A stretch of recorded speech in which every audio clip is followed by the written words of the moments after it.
kebaikan akhiratnya, maka Allah berikan muqaddimah di dalam hidupnya. Disibukkan ia di dalam kebaikan, disibukkan ia di dalam ibadah. Makanya Imam Nawawi sampai beliau berkata, idza aradallahu min 'abdihi khairan ayastamilahu fi ta'atihi. Sesungguhnya Allah itu ketika menginginkan kebaikan kepada seorang manusia, maka Allah akan sibukkan manusia itu di dalam ketaatan, dan Allah sibukkan ia di dalam ibadah.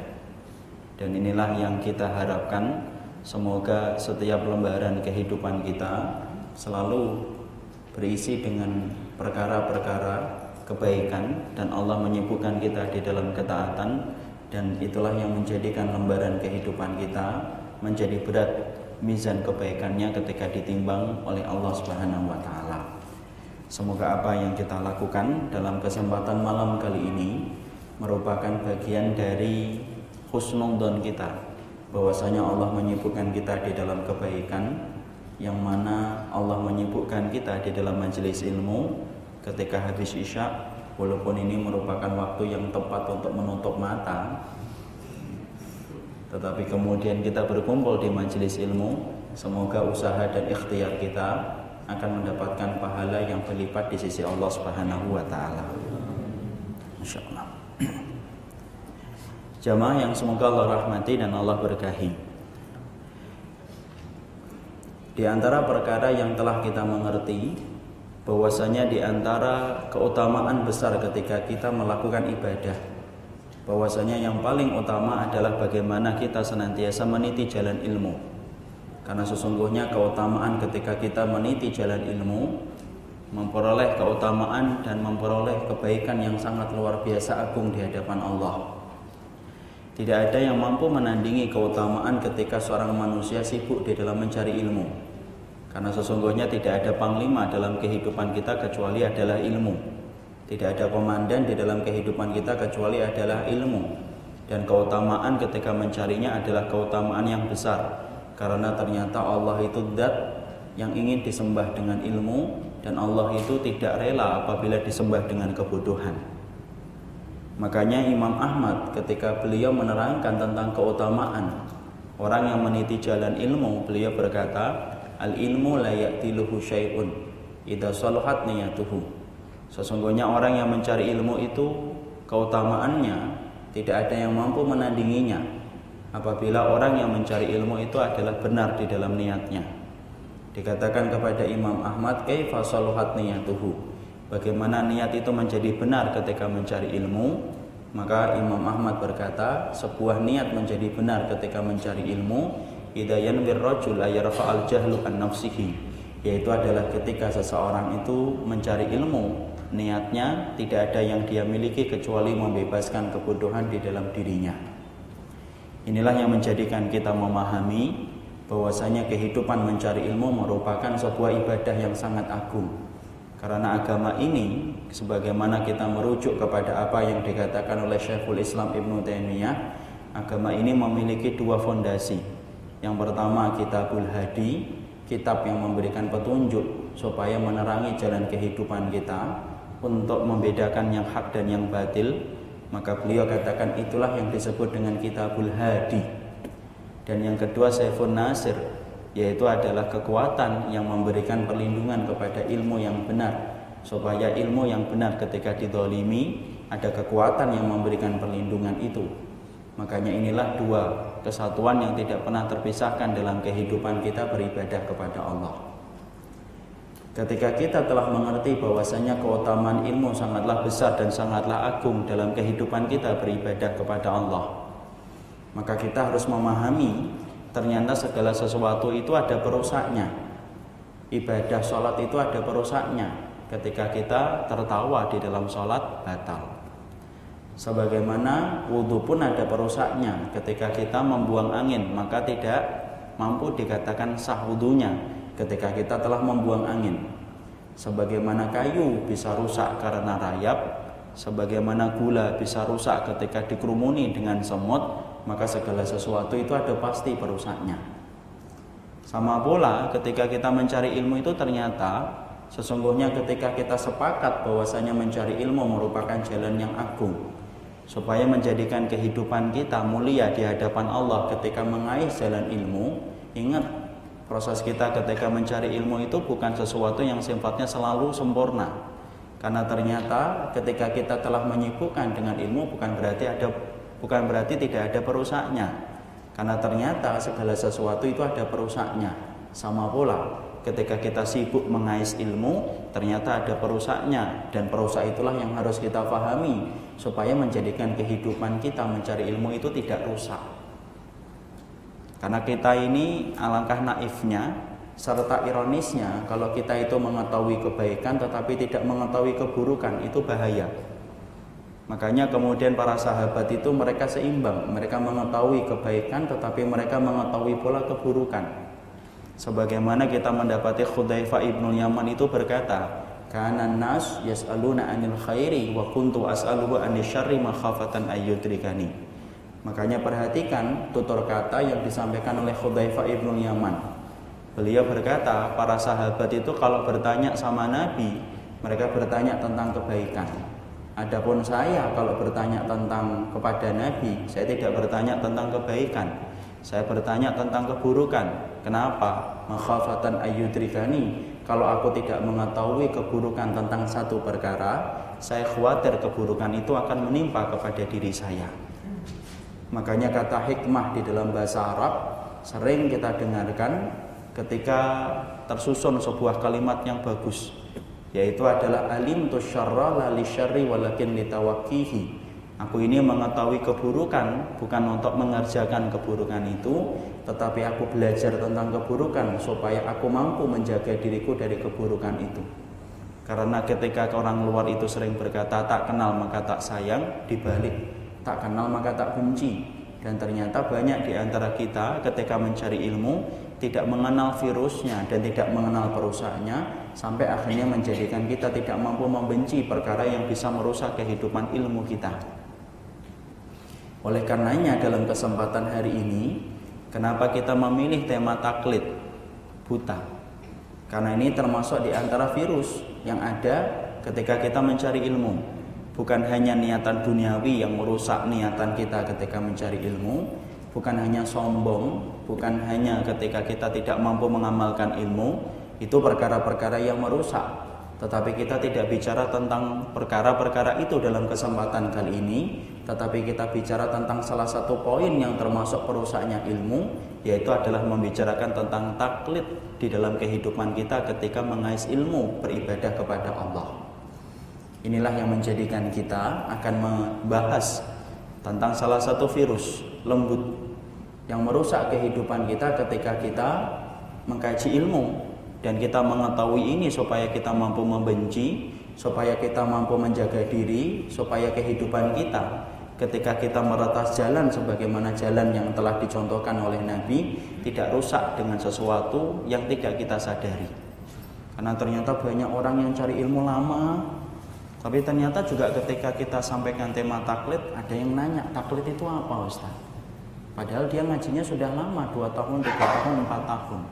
Dan ternyata itu akan menjadi ironis ketika kita ngerti bagaimana kita ketika mencari ilmu, tetapi ketika kita tidak mengerti tentang penyakitnya dan perkara yang merusaknya, maka dikhawatirkan kapan bangunan itu akan sempurna kalau di sisi kanan kita membangun, di sisi kiri kita merusaknya tanpa disadari oleh kita. Makanya dalam kesempatan kali ini kita bahas tentang taklid buta. Sebelum kita membahas secara spesifik tentang taklid buta, maka ada 5 poin yang harus kita sepakati dulu. Kalau dalam bahasa kaidah usulnya tahrir mahallun niza, kita harus sepakat dulu tentang 5 poin sebelum kita membahas tentang tema taklid secara spesifik. Maka 5 poin yang kita sepakati dulu itu apa? Yang pertama, kita sepakat bahwasanya beribadah kepada Allah itu harus melalui proses ittiba dan melalui proses ikhlas kita untuk mengharapkan ridhanya Allah. Karena sesungguhnya Allah itu mewajibkan bagi kita ketika kita beribadah di dalam kehidupan kita dan menjalani kehidupan ini, kita sepakat sesungguhnya syarat yang diminta oleh Allah adalah ittiba kita kepada Nabi, karena tidaklah Allah menurunkan kitabullah dan Allah utus kepada kita seorang Rasul kecuali satu, Bagaimana kita membangun ittiba, mengikuti Rasulullah supaya ibadah kita menjadi ibadah yang diterima oleh Allah Subhanahu wa taala. Karena berbagai macam kelompok ketika mereka beribadah, ada yang mereka memiliki keikhlasan, tidak punya ittiba, ada yang memiliki ittiba, tidak memiliki keikhlasan, ada pula yang tidak memiliki ittiba dan tidak memiliki keikhlasan, dan yang betul-betul diterima yaitu adalah mereka yang memiliki ittiba dan mereka memiliki keikhlasan. Sepakat di sini kita. Artinya bahwasanya jangan bicara tentang ibadah, jangan bicara tentang agama kalau kita tidak mampu menyebutkan dalilnya. Jangan bicara tentang satu persoalan antara kita dengan Allah, antara kita dengan Nabi, antara kita dengan Islam, kecuali kamu harus menyampaikan kepada kita dalilnya, hujahnya, sebagaimana merujuk kepada apa yang dikatakan oleh Rasulullah.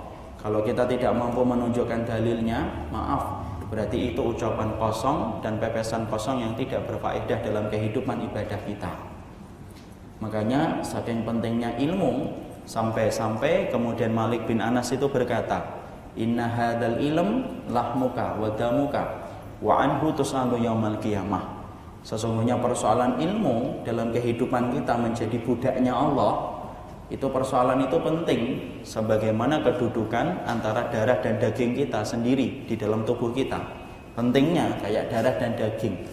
Wa anhu tus'alu yaumal qiyamah. Sesungguhnya itulah yang akan ditanyakan Allah pertama kali ketika kita dihisab. Jadi ketika kita dihisab ikhwan, Allah itu lihat pertama kali itu apa? Ilmunya, itibanya kita kepada Nabi. Kalau sudah ittiba, baru ditimbang untuk dilihat berapa besar ikhlasnya. Tapi kalau tidak ittiba kepada Nabi, tidak perlu untuk ditimbang. Kenapa? Karena segala sesuatu yang dimulai ketika tidak merujuk kepada Nabi, tidak ada faedahnya untuk ditimbang. Kalaupun ikhlas, tidak ada faedahnya ketika rusak tanpa mengikuti ittiba kepada Rasul. Makanya disitulah kita mendapati penduduk neraka sampai mereka menggigit jari jemari mereka. Mengatakan di bagaimana surat Al-Furqan ayat yang ke-27, wa yauma ya'udzu dzalimu ala yadayhi yaqulu ya laitani takhattu ma'ar rasuli sabila. Akan datang satu hari ketika pada waktu di padang mahsyar orang-orang zalim itu menggigit jari jemari mereka, sembari mereka itu berkata, cobalah dulu ketika kami mengambil jalannya Rasul, maka kami tidak akan menyesal sebagaimana penyesalan kami hari ini. Dan kenapa mereka begitu menyesal? Karena mereka tahu syarat ditimbangnya amal ibadah itu adalah yang pertama ketika merujuk kepada Rasulullah Sallallahu Alaihi Wasallam.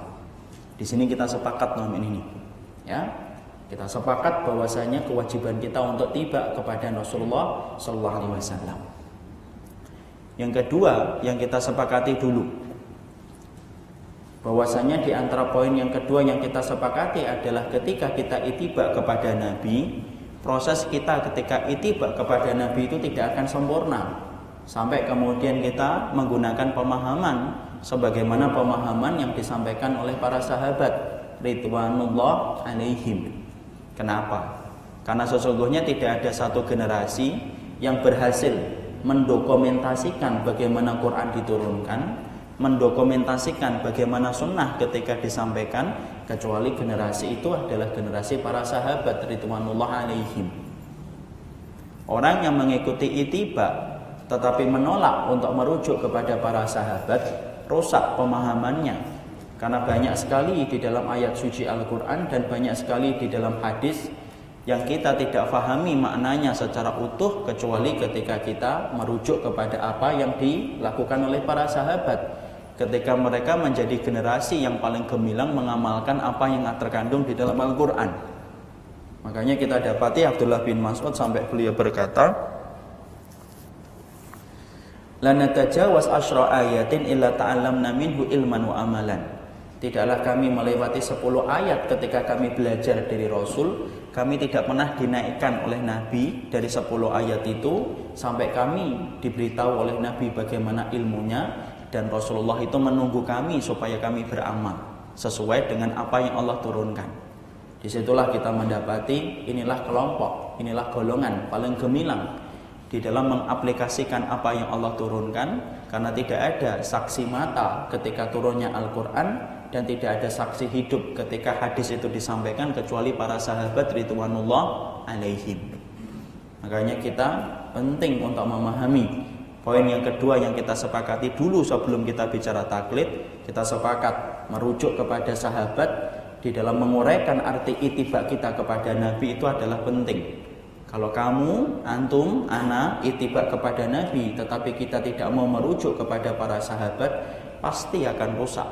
Kalaupun kita mengambil dalil mungkin benar tetapi kesimpulannya salah. Atau terkadang sebaliknya, kesimpulannya benar tetapi dalilnya tidak benar.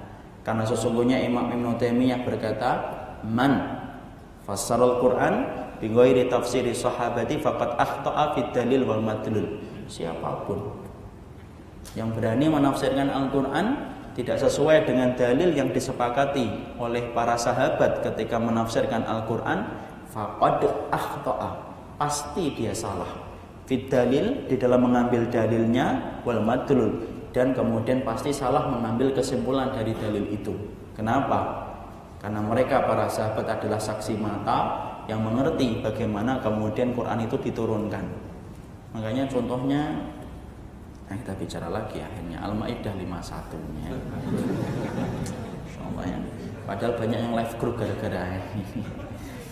Jadi kemudian kita bicara tentang Al-Maidah 51 contohnya, banyak tafsirnya.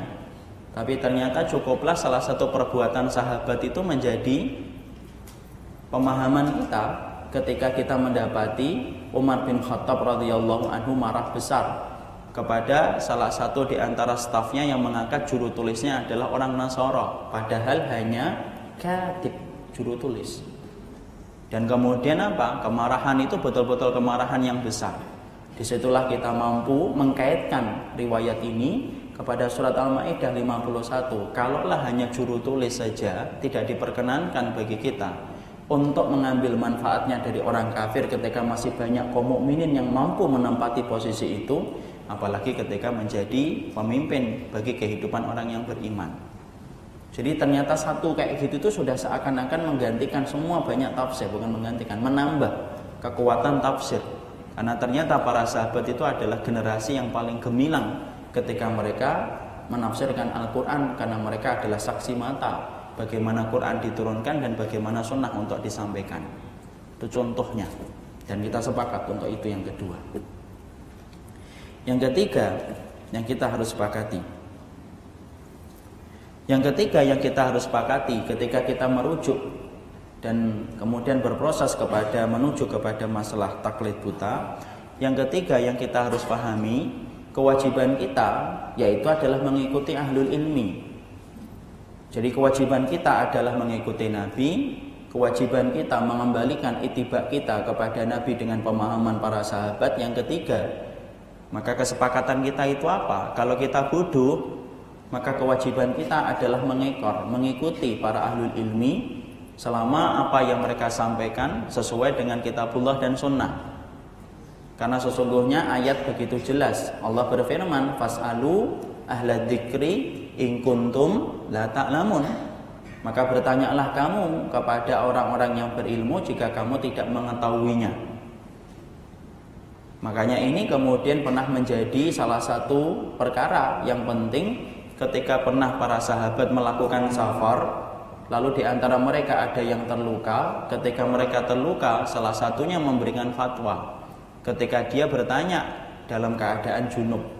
Lalu kemudian salah satunya memberikan jawaban yang tidak dibimbing dengan ilmu, yaitu kemudian dia mengatakan walaupun kamu terluka tetap mandi wajib, tetap mandi janabah.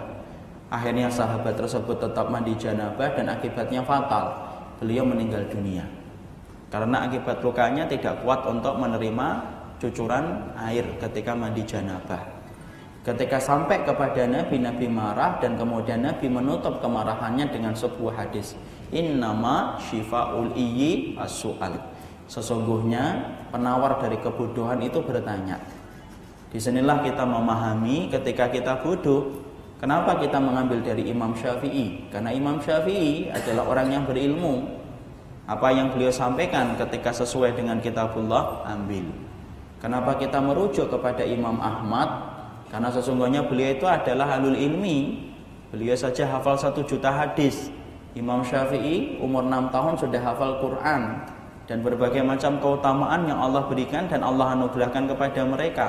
Kita mengikuti mereka ahlul ilmi ini? Iya. Kenapa? Karena sesungguhnya kita bodoh. Bertanya kepada orang yang berilmu merupakan penawar dari kebodohan kita. Makanya yang ketiga yang kita sepakati apa? Sesungguhnya ketika kita bodoh, maka kita bertanya kepada orang yang berilmu. Bodoh itu sebenarnya ada 2 tingkatan, ikhwan. Ada 2 macam. Ada jahil, la yadri annahu jahil. Bodoh itu sebenarnya itu ada 2. Ini agak kita lebarkan sedikit. Bodoh itu sebenarnya ada 2. Jahil, la yadri annahu jahil. Yang pertama adalah bodoh tetapi tidak merasa kalau dirinya bodoh. Makanya kemudian akhirnya apa? Ketika dia bodoh, tidak merasa kalau dirinya bodoh, maka sesungguhnya orang yang semacam ini tidak akan pernah menerima ilmu. Karena apa? Dia tidak merasa kalau dirinya bodoh.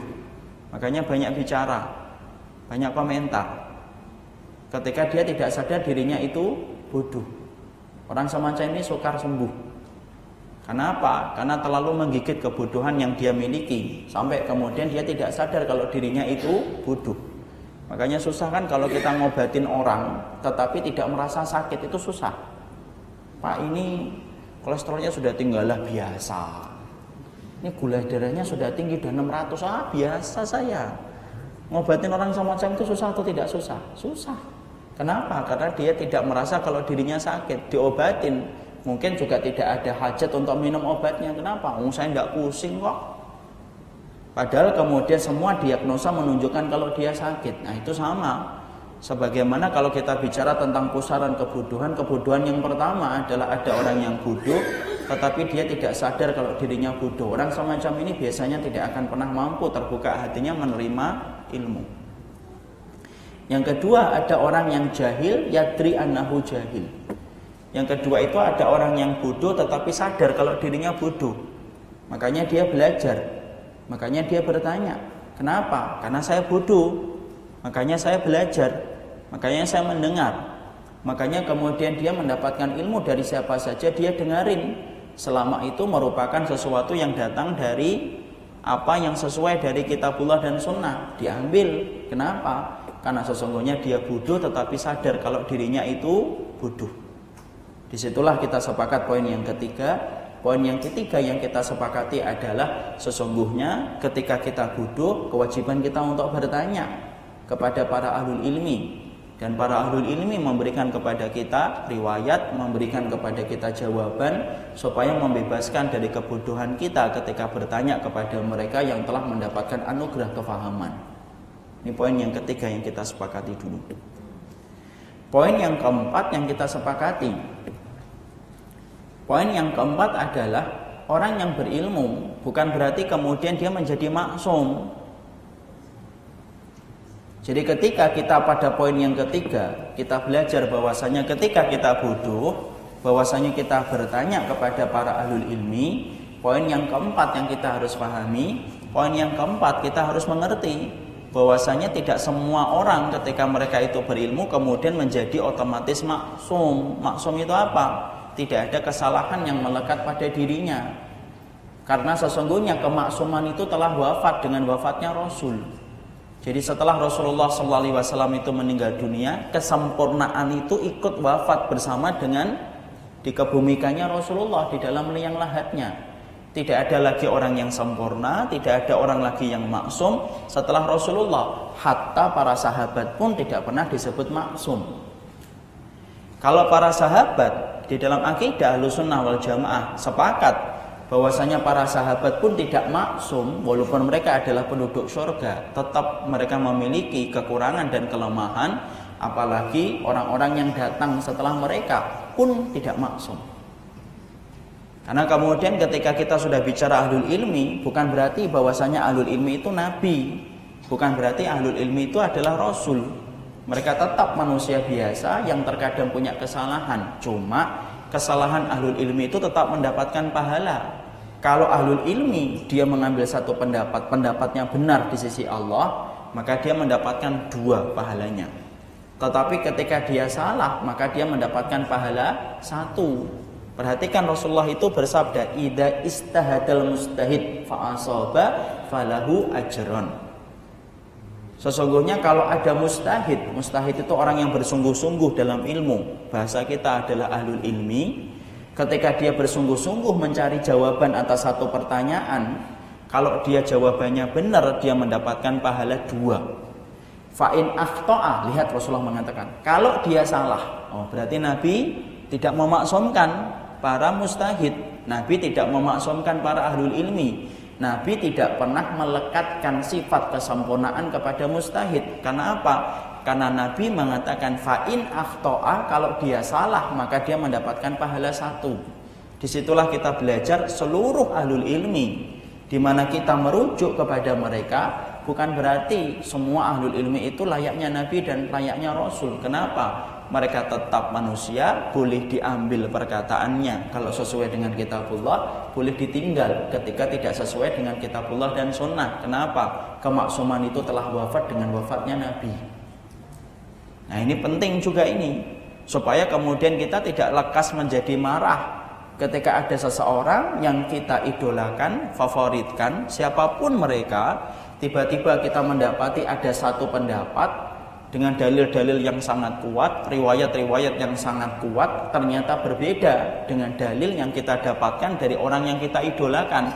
Ya tidak perlu marah, tidak perlu kita bawa palu curit sampai kemudian kita mengancam siapapun yang kemudian berbeda. Tidak perlu. Kenapa? Sesungguhnya tidak ada yang sempurna, karena kesempurnaan itu telah wafat dengan wafatnya Rasulullah Sallallahu Alaihi Wasallam. Enak jadinya selama dia mengingatkan kita dengan cara yang baik, dengan cara yang ma'ruf, itu lumrah. Karena sesungguhnya setiap ulama pasti punya celah untuk kesalahan. Makanya kita perhatikan Imam Syafi'i. Imam Syafi'i itu mempunyai 2 qaul ketika menetapkan hukumnya. Ada qaul jadid, ada qaul qadim. Qaul qadim itu perkataan beliau yang lama, lalu kemudian direvisi sampai memiliki qaul jadid, perkataan beliau yang baru. Kalau satu diri semacam Imam Syafi'i saja ternyata beliau merevisi apa yang pernah beliau sampaikan di dalam fatwa-fatwanya, maka sama pula di antara yang lainnya. Sesungguhnya ulama yang lainnya pun ana yakin tidak ada yang mengajak untuk memaksumkan mereka. Tapi kita ini loh yang terkadang berlebih-lebihan memaksumkan para ulama. Seakan-akan ulama itu tidak boleh ada salah dan tidak boleh ada cacat dan tidak boleh ada celah. Padahal ketika kita menganggap para ulama itu tidak ada cacat dan celah, maaf ya, berarti kita sudah hulu, berlebihan kepada sesuatu yang tidak diajarkan oleh Nabi dan tidak pernah dicontohkan dalam sunnah. Itu namanya hulu. Hulu itu bukan hanya kepada yang mati, bahkan hulu pun bisa terjadi kepada orang yang hidup. Jadi disinilah kita sepakat dulu poin yang keempat. Kalau sudah bicara tentang ilmu, ahlul ilmi bukan berarti dia sempurna.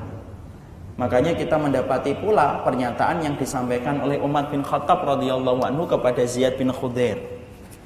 Dalam satu riwayat yang hasan, Umar bin Khattab itu berkata kepada Ziyad bin Khudair, "Ya Ziyad, ala ta'lam ma yahdimul Islam." Hei Ziyad, kamu ngerti enggak perkara apa yang merusak Islam itu?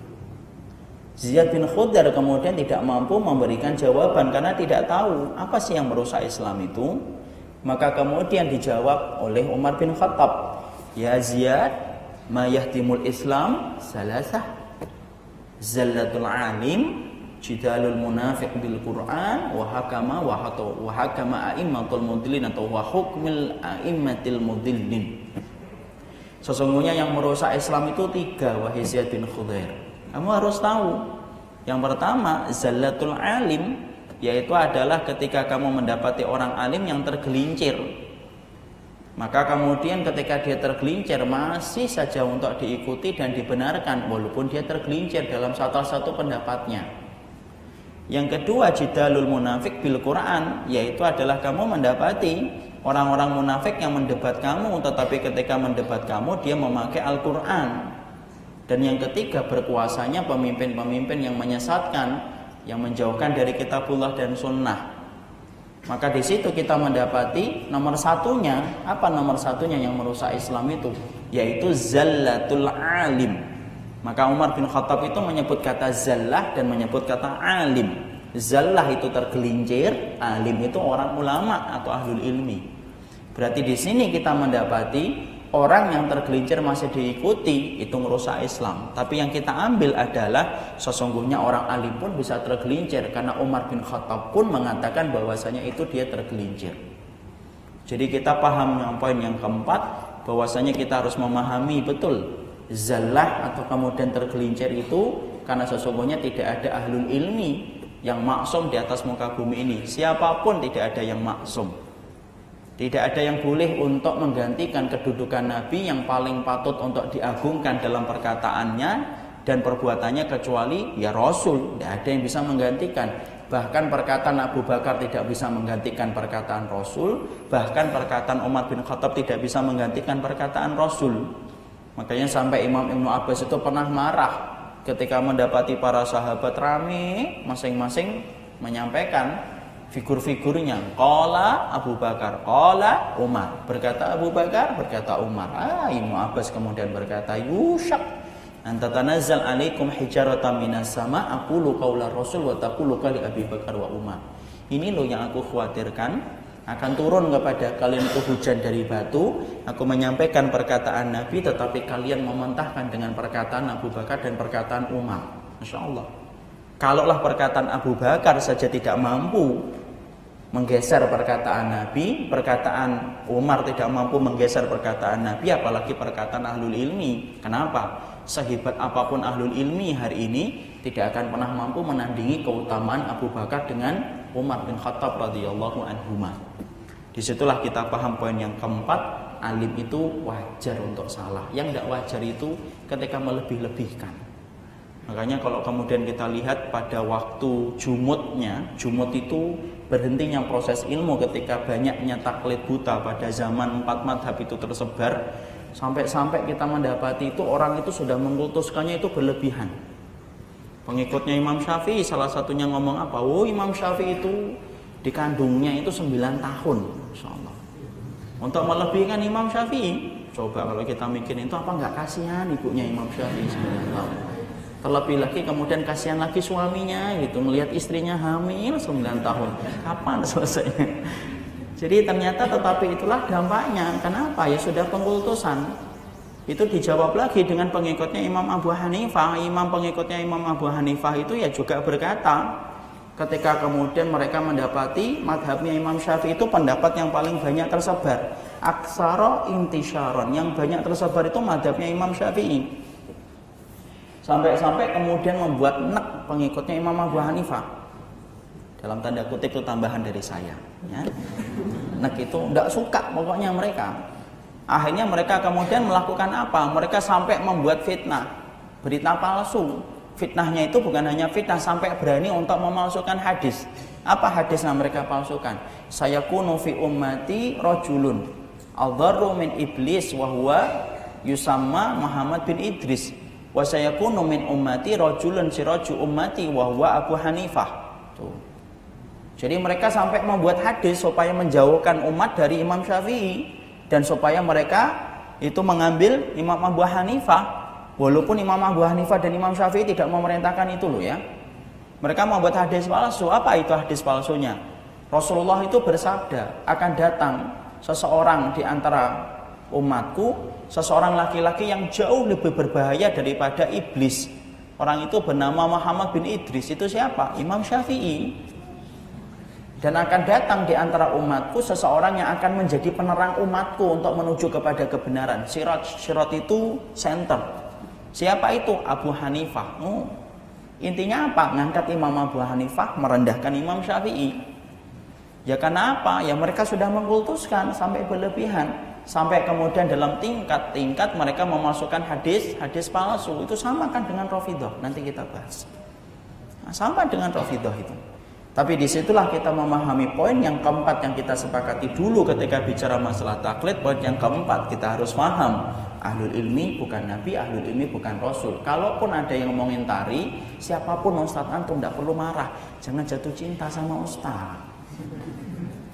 please deh. Tapi kemudian apa? Yaitu kemudian jatuh cintalah ketika apa yang disampaikan. Dan kalaupun ada yang kemudian menyanggahnya itu biasa kok. Itu biasa. Mau kita itu kalau membuka kitabnya para ulama itu ada jawab, ada rudud, ada syubhat, ada tanya jawab, ada yang berkata begini, dijawab begini. Biasa itu. Yang tidak biasa adalah ketika kita tidak terbiasa untuk berbeda dalam satu persoalan yang masih merujuk kepada ilmu. Nanti kita bahas. Itu yang keberapa? Yang keempat. Ya. Yang kelima yang kita sepakati dulu yang terakhir. Yang kelima yang kita sepakati poin-poin penting di dalam mukadimah kita merujuk kepada masalah ini, yaitu adalah sesungguhnya perbedaan para ulama itu pasti ada. Jadi yang namanya perbedaan para ahlul ilmi ketika sudah bicara tentang ahlul ilmi itu tidak maksum. Yang kelima yang kita sepakati dulu, perbedaan itu ada atau tidak? Oh ada. Tidak bisa dinafikan. Oh tidak bisa. Itu sebagaimana kita memisahkan daging dari tulang kita. Ya tidak bisa, pasti sakit. Bisa nggak kita memisahkan antara daging dengan kulit? Nggak bisa, sulit. Sama pula ketika kita bicara konteks sunnah. Sunnah itu adalah sebuah rumah yang nyaman ketika kita merujuk kepada Nabi. Tapi ingat, para ahlul ilmi yang ada di dalam satu bangunan sunnah ketika mereka mengikuti Rasulullah, bukan berarti mereka itu tidak berbeda pendapat. Lah bukankah Muawiyah sahabat besar? Berbeda dengan siapa? Ali bin Abi Thalib. Ada nggak yang mengeluarkan Muawiyah dari jalur kebenaran? Nggak ada. Siapapun yang berani mencela Muawiyah berhadapan dengan saya dan teman-teman saya. Ada nggak yang berani menyalahkan sahabat Ali bin Abi Thalib ketika kemudian memerangi Muawiyah? Nggak ada itu. Ya, jadi kemudian ternyata perbedaan itu ada. Tentunya ketika kita menyikapi antara perbedaan antara sahabat Muawiyah dengan sahabat Ali bin Abi Thalib, kita harus paham ya, peperangan yang terjadi pada di antara mereka itu peperangan yang dihasilkan karena istihad, yaitu peperangan karena ilmu. Tapi yang ingin saya ambil bukan masalah peperangan itu, yang saya ingin ambil adalah perbedaan itu pasti ada. Orang-orang yang mereka itu berjalan di atas jalan sunnah ketika mereka merujuk kepada dalil-dalil sesuai dengan apa yang dikatakan Nabi, bukan berarti tidak memiliki perbedaan. Perbedaan itu pasti ada. Makanya Imam Malik ketika kitabnya Muwatta itu akan dijadikan sandaran untuk kemudian menjadi satu-satunya kitab yang menjadi rujukan, maka Imam Malik itu menolak. Kenapa? Jangan wahai khalifah, karena sesungguhnya orang-orang itu sudah tersebar kemana-mana dan mereka itu memiliki cara memahami takwilnya itu beda-beda, satu dengan yang lainnya itu beda-beda, dan kita tidak bisa menyatukan, itu perkara yang mustahil. Imam Malik itu, dimana kemudian beliau saja ketika kitabnya mau dijadikan rujukan tunggal, itu beliau menolak, malah justru akan kemudian merusak dan akan mendatangkan banyak fitnah. Kenapa Imam Malik menolak ketika kitabnya Muwatta akan dijadikan rujukan menjadi satu-satunya kitab tunggal supaya tidak ada perbedaan? Karena Imam Malik berkata tidak mungkin dibendung perbedaan, itu pasti ada. Makanya Imam Malik mengatakan itu karena beliau berpijak kepada apa yang beliau fahami tentang sunnah kan. Orang kalau belajar sunnah ketika kita memperhatikan para sahabat itu apakah tidak ada perbedaan? Loh kata siapa sih? Kita buka itu kitab Bidayatul Mustahid wa Nihayatul Muqtasid. Di situ kita akan ramai dalam tanda kutip gaduh ketika kita melihat para ulama itu berbeda-beda ternyata ketika menetapkan satu perkara. Itu wajar. Ya. Makanya kita lihat kan sampai Imam Son'ani di dalam Subulus Salam itu berkata, "Fakana sahabatu idza fis safari idza kanu fis safari ba'dhum yusallun wa ba'dhum yajma'un, ba'dhum yasumun wa ba'dhum yuftirun, fala yu'ibu ba'dhum ba'dha." Sampai Imam Son'ani di dalam kitabnya Subulus Salam juz yang pertama babus safar itu beliau berkata, para sahabat itu kalau mereka di dalam safar itu terpecah-pecah dalam tanda kutip, terbagi-bagi, bukan terpecah, terbagi-bagi. Sebagian dari mereka itu adalah mengimami, sebagian mereka itu sempurna sholatnya, sebagian itu tidak sempurna dalam sholatnya, sebagian itu menjamak sholat, sebagian tidak menjamak sholat, sebagian itu puasa, sebagian itu tidak puasa. Fakanu la yu'ibu ba'dhum ba'dha, tetapi mereka tidak saling memberikan aib ketika mereka mendapati sesuatu yang berbeda dari pilihan-pilihan mereka. Itu para sahabat. Orang yang paling layak dan paling getol untuk dipertahankan dalilnya dan hujahnya itu ya para sahabat.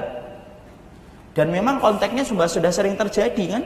Bagaimana para sahabat ternyata dalam beberapa perkara itu mereka sering berbeda pendapat ketika menafsirkan hadisnya Rasul.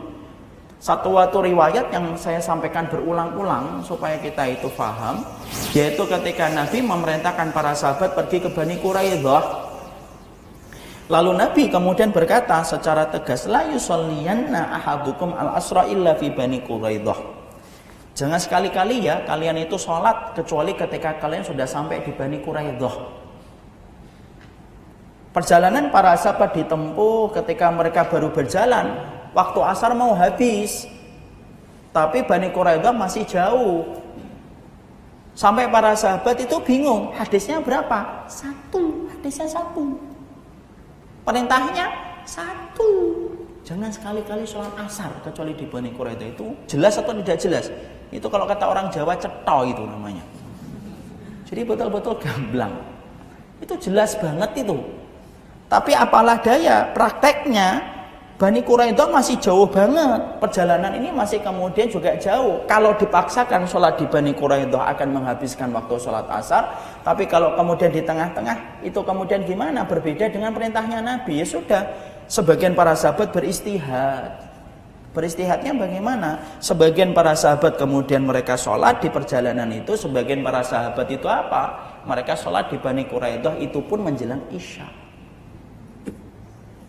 Mereka sholatnya apa di Bani Quraidah? Itu tidak ada itu yang mengatakan kamilah yang lebih benar. Dua-duanya pulang itu ya rukun.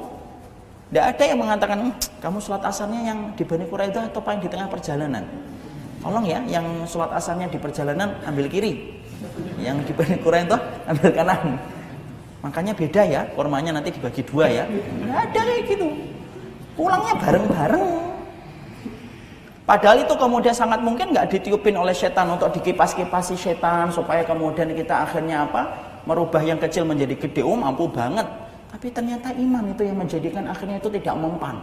Pulang mereka falamma raja'u, ketika mereka pulang dan mereka mendapati Rasulullah tidak menyalahkan salah satunya. Walaupun para ahlul ilmi kalau kita merujuk kepada Syekh Utsaimin, berkata Syekh Utsaimin, yang lebih benar itu adalah yang sholat di tengah perjalanan. Kenapa? Karena maksud perkataan Nabi jangan sekali-kali sholat kecuali di Bani Quraidah, maksudnya itu adalah supaya mereka itu tidak males, tidak lambat ketika berjalan ke Bani Quraidah. Hadisnya satu. Tetapi ternyata walaupun hadisnya satu menimbulkan perintah, menimbulkan pemahaman dua ketika dalam prakteknya. Disitulah kita akhirnya ingin memahami apa? Masya Allah. Itulah yang kita pahami. Kalau kita sudah berada di satu bangunan ketika ingin merujuk kepada Nabi, bukan berarti bahwasanya semuanya harus sama dengan kita. Kadang-kadang ada pilihan ketika hati kita berlabuh dengan pilihan yang berbeda dengan pilihan dia ketika berlabuh hatinya. Ya. Makanya kita sepakati 5 perkara ini. 5 kita sepakati dulu. Kewajiban kita untuk ittiba. Apa tadi yang kedua? Kewajiban kita untuk kemudian mengembalikan pemahaman kepada para sahabat. Kemudian yang ketiga, kewajiban kita untuk bertanya kepada ahlul ilmi. Kita sepakat ya. Yang keempat, bahwasanya ahlul ilmi bukanlah yang maksum. Dan yang kelima, kita mendapati bahwasanya ahlul ilmi pun berbeda pendapat. Ini sepakat di sini ya. Kalau kita sepakat di sini, baru kita bicara yang lainnya. Ini namanya tahrir mahallun niza. Membedakan dulu antara yang akan kita bahas dengan apa yang kita sepakati dulu. Kalau kita sudah sepakat ini, ikhwan, enak. Nanti kalau kita ketemu kan kita ingat kesepakatan kita apa. Para ahlul ilmi tidak maksum loh. Kalau kita terjadi apa, kemudian kita ingat kan? Ingat loh, sesungguhnya para ahlul ilmi juga berbeda pendapat loh. Enak. Akhirnya nanti menyikapinya pun akan menjadi gampang. Sekarang kita merujuk kepada taklid. Setelah kita menyepakati 5 perkara itu, sekarang mari kita mulai membahas yang namanya taklid. Taklid itu apa? Nah ini kita bahas dulu definisinya. Karena banyak di antara kita yang tidak memahami artinya taklid itu apa. Apalah kita ngomong panjang lebar kalau kemudian kita tidak tahu apa artinya taklid. Taklid itu merupakan kata serap yang diambil dari bahasa Arab. Walaupun masyarakat kita sebagian sudah mulai memakai nama taklid. Walaupun tidak semuanya masyarakat itu tahu. Tapi yang jelas taklid itu diambil dari bahasa Arab. Maka sesungguhnya setiap kita menyebut kata yang diambil dari kata sunnah itu selalu punya 2. Dua makna, makna bahasa dan makna istilah. Makna bahasa ketika kita menyebut kata taklid itu apa? Makna bahasa ketika kita menyebut kata taklid, ja'lu syai' dzakiladatun. Bahwasanya ketika kita bicara tentang makna taklid adalah, namanya taklid secara bahasa ja'lu syai' dzakiladah. Menjadikan sesuatu punya sesuatu, menjadikan sesuatu ada yang melingkari lehernya. Jadi kalau kita mendapati sesuatu, kita lingkari lehernya, itu namanya taklid. Diambil dari kata qaf, lam, dal, dan akhirnya merujuk kepada kata taklid. Sama dengan akar kata yang diambil dari kata kiladah. Kiladah itu apa? Kalung, Pak, itu namanya kiladah. Jadi sesuatu yang melingkar di leher itu apa? Kalung, itu kiladah bahasa Arabnya. Maka secara bahasa disebutnya apa? Taklid. Karena sesuatu kalau sudah dikalung di sini, ditarik itu, tidak ada yang bisa kita lakukan kecuali mengikuti kemana arahan orang yang menarik kita. Itu namanya gitu. Makanya kemudian kita lihat kerbau, kita lihat sapi, di sini dipasang itu sesuatu yang melingkar, itu namanya kiladah. Dimana kalau ditarik, dia terpaksa mengikuti semana yang ditarik. Kalau enggak, rusak hidungnya. Sama dengan di leher. Makanya kemudian kalung pun dalam bahasa Arab diambil dari kata kiladah. Jadi kalau kemudian istri kita minta kalung, Mas, lah itu taklid itu. Secara makna bahasa ya, jangan dijadikan menjadi ini untuk menolak, itu nggak boleh, itu taklid itu. Itu taklid secara bahasa, sesuatu yang sifatnya itu melingkari. Makanya kita lihat tawanan-tawanan pada zaman terdahulu, itu kan mereka itu pakai kalung apa? Dikalungi dengan kalung yang dari kemudian tambang, ditarik dia, narik ngikutin saja dia. Dan itulah yang dinamakan dengan taklid. Maka kemudian Imam Ibnu Hazm itu kemudian berkata, yang dinamakan taklid secara makna istilah itu apa? Maka yang dinamakan dengan taklid secara makna istilah itu adalah ketika beliau menyampaikan kata taklid itu adalah ittiba bila dalil wa yanfil haq anil ghair. Para ulama lalu kemudian menerangkan dinamakan dengan taklid itu ketika tidak pernah lepas dari dua makna yang saling mengikat. Jadi dua itu saling mengikat maknanya. Yang pertama yang dinamakan taklid itu apa? Ittiba bila dalil. Yaitu adalah taklid itu merupakan perkara ketika kamu mengikuti sesuatu tanpa ada hujahnya, tanpa ada dalilnya, dan tanpa ada keterangan yang hak dari sisi Allah. Maka itulah yang disebut dengan taklid. Ittiba, ngikutin sesuatu tanpa hujah, ngikutin sesuatu tanpa dalil. Orang sering berkata apa? Pokoknya. Nah itu namanya taklid. Pokoknya saya tidak bisa dibendung. Nah itu namanya taklid itu. Ketika kemudian yang menjadikan dia itu melakukan sesuatu ya dari kata pokoknya itu. Pokoknya kalau kata orang Jawa. Pokoknya. Maka itu merupakan bagian dari makna taklid. Yang kedua, makna yang menyertai dan mengikat kata taklid itu apa? Yang kedua, yaitu adalah yang mengikat yanfil haq anil ghair. Yaitu adalah orang yang mengikuti tanpa dalil, dan kemudian sebagian ahli ilmi mengatakan ketika kamu menafikan kebenaran dalam pihak lainnya hanya karena itu hanya karena itu bukan datang dari kelompokmu, ketika kamu menafikan kebenaran dari pihak lain, maka itu juga disebut dengan taklid atau disebut dengan ta'assub. Ya. Jadi secara pengertian ini kita memahami taklid itu merupakan sesuatu yang sifat yang ngikutin tanpa dalil, pokoknya gitu kita melakukannya. Kalau kemudian dikatakan pokoknya nanti kalau sudah 2000 hari harus diperingati, lah mana keterangannya? Pokoknya saya tidak mantep kalau kemudian orang tua itu nanti kemudian tidak dirayain. Pokoknya itu yang paling susah. Maka kemudian itu merupakan bagian dari makna taklid.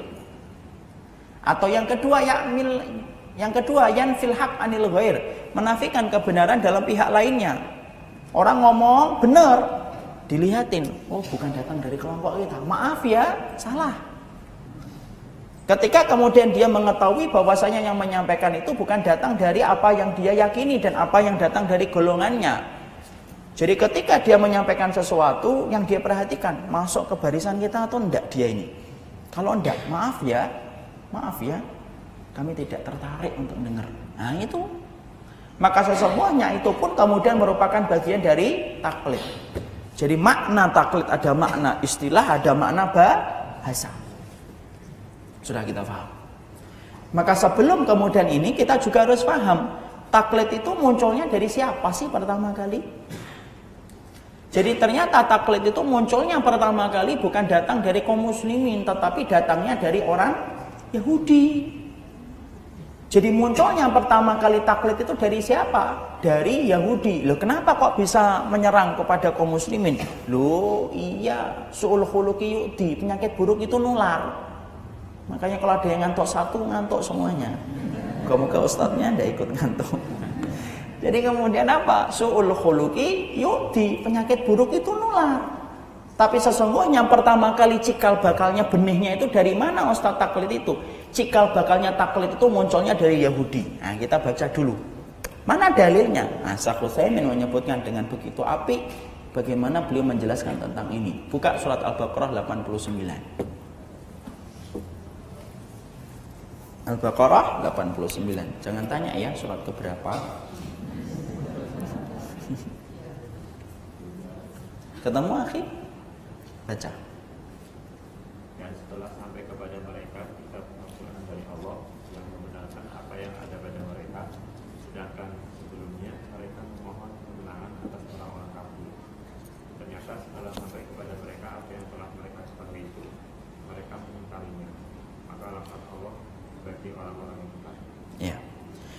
Allah berfirman di dalam surat Al-Baqarah ayat yang ke-89, walamma ja'ahum kitabun min indillah musaddiqul lima ma'ahum wa kanu min qablu yastaftihuna 'alal ladina kafaru falamma ja'ahum ma'arafu kafaru bihi falaknatullahi 'alal kafirin.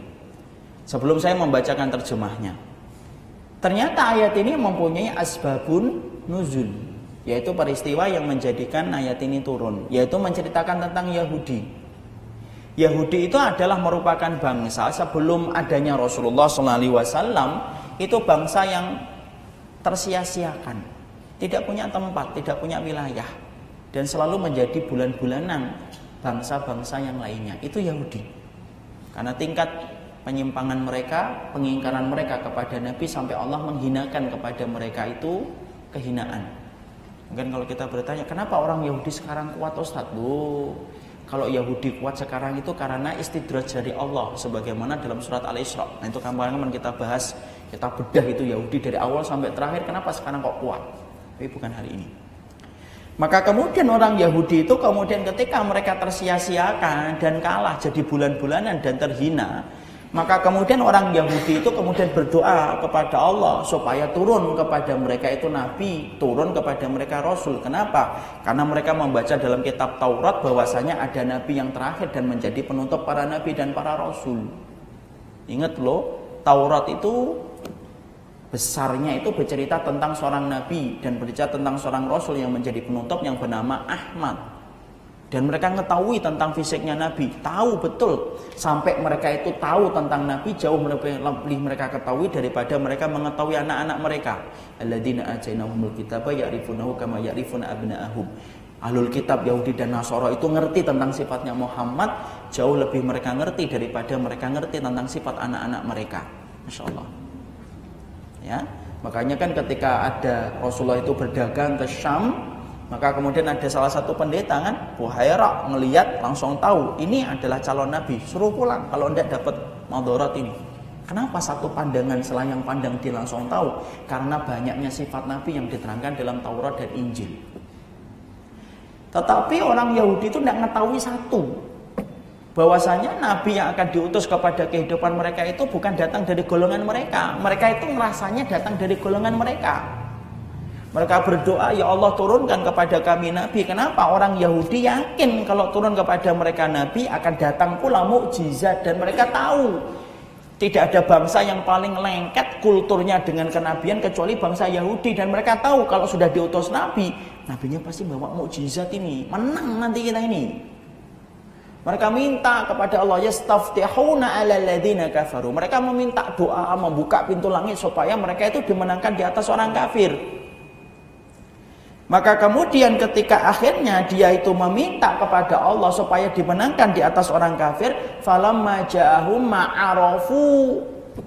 Sampai kemudian ketika mereka itu mendapati Nabi betul-betul ada diutus oleh Allah, ternyata mereka kaget sekonyong-konyong ketika mereka mendapati, loh, nabinya bukan datang dari golongan kita.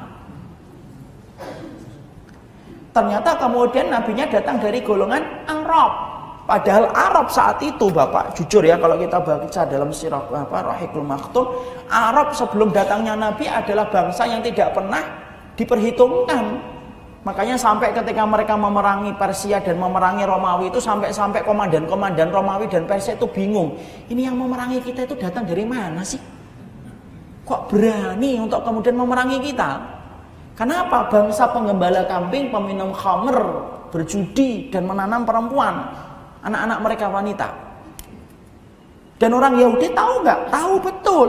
Makanya ketika turun betul-betul itu datangnya Rasulullah ma'arafu, dan mereka tahu ternyata bukan datang dari golongan mereka, bukan datang dari golongan Yahudi, kafaru bihi, mereka mengkufurinya. Falaknatullah 'alal kafirin, maka kemudian Allah menimpakan laknat kepada orang kafir terhadap perbuatan mereka ketika mereka mengkufuri Nabi hanya gara-gara Nabi itu bukan datang dari kelompok mereka. Itu saja. Jadi ternyata korban taklid itu parah, Ustaz, parah, bisa menyebabkan kekafiran. Sampai kemudian orang Yahudi itu ketika mereka ta'assub, ketika mereka taklid buta kepada golongannya dan ta'assub kepada golongannya, sampai akhirnya apa? Mereka rela untuk menolak Nabi, mereka rela untuk kemudian tidak mengikuti Rasul, daripada mereka menghinakan diri mereka ketika mengikuti Rasul yang bukan datang dari golongan mereka. Itulah penyakit itu pertama kali muncul. Nyebar, oh nyebar ke kita, iya siapa lagi? Sehingga kemudian akhirnya penyakit taklid itu nular kemana-mana. Dan ini merupakan salah satu virus yang ditunggangi oleh setan supaya kemudian apa? Karena dia ingin menimpakan berbagai macam kemudharatan dalam kehidupan kaum muslimin. Itulah yang dilakukan oleh mereka, dan itulah orang Yahudi. Makanya Masya Allah orang Yahudi itu sampai betul-betul kita dapati ya, satu kaum yang betul-betul Allah muliakan. Bukan Allah muliakan, Allah berikan kenikmatan, tapi justru yang paling mengingkari Allah itu adalah Yahudi. Kita pernah apa dapetin orang itu? Orang Yahudi dikasih manna wa salwa, burung, daging burung, salwa itu kemudian buah-buahan. Sudah dapat gampang kayak gitu. Mintanya apa? Mintanya itu adalah ketimun, bawang merah, bawang putih. Masya Allah. Itulah Yahudi. Makanya Allah kemudian ketika Allah berikan pelajaran itu, mereka betul-betul menolak, dan akhirnya apa? Gagal mereka mendapatkan keridhaan Allah. Sampai lisan kita itu 17 kali mendoakan laknat bagi orang Yahudi setiap harinya.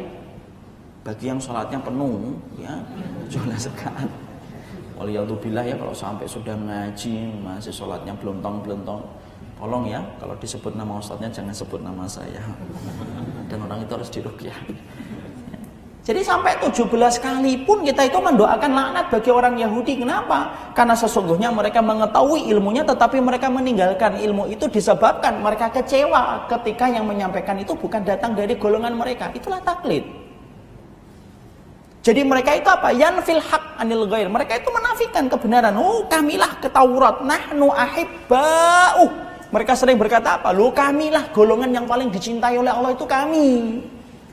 Jadi ketika mereka kemudian sudah semacam itu mendapati Nabi, sampai kemudian Nabi mendakwahkan kenabian dan kerasulannya, justru pembangkangannya dan pengkhianatannya berkali-kali. Kita tidak pernah dapati loh Pak, kaum yang paling dendam sama Nabi itu kecuali adalah Yahudi, tapi tidak pernah berhadapan langsung dengan Rasulullah. Itulah Yahudi. Pernah nggak ada peperangan langsung dengan Yahudi? Tidak ada. Perang Tabuk, perang Mu'tah, perang Khandaq itu terjadi antara Islam dengan kaum musyrikun, Islam dengan Romawi, Islam dengan Persia.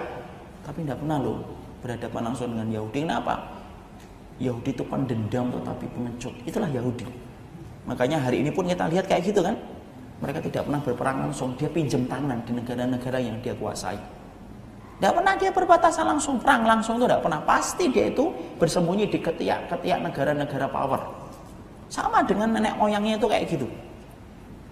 Makanya sampai kita dapati, sampai ketika mereka menolak, bukan hanya menolak, Bukan hanya mereka menolak karena taklid dan ta'asubnya, tetapi mereka juga menampakkan penolakannya itu apa? Dengan berbagai macam cara untuk menghinakan Nabi, yang ternyata kemudian mengecewakan sangat dalam pengharapan mereka.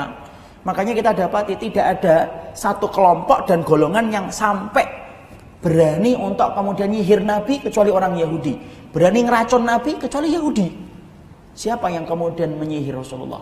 Labid bin A'sam. Siapa itu Labid bin A'sam? Orang tua Yahudi. Ya sampai kemudian sihir itu berlaku nggak sama Nabi?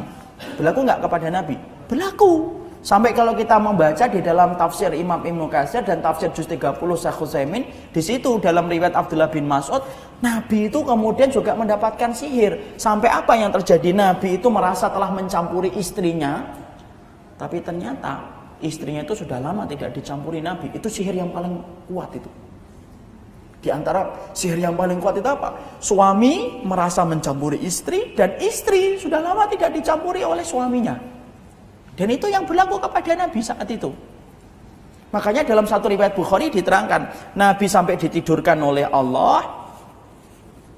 Kemudian apa? Turun dua malaikat, yang satu di samping kepalanya Nabi, yang satu di samping kakinya Nabi. Lalu kemudian dua malaikat itu ngobrol, di mana Rasul itu mendengar. Satu malaikat itu berkata, "Ma balu hadar rajul?" Kenapa ini laki-laki ini? Kenapa Rasulullah ini? Yang satunya malaikat berkata, "Innahu matbubun." Dia kena sihir. "Mantap bahu." Siapa yang berani nyihir Rasulullah? Qala, satu malaikat lagi berkata, "Labid bin A'sam." Yang menyihirnya itu Labid bin A'sam. "Fima tabbahu." Dengan apa kemudian disihir? "Fi mushtin wa musyaqatin." Dia disihir itu karena diikat sihirnya itu dengan fi mushtin. Mushtin itu apa? Mustin itu apa untuk rambut ini? Sisir.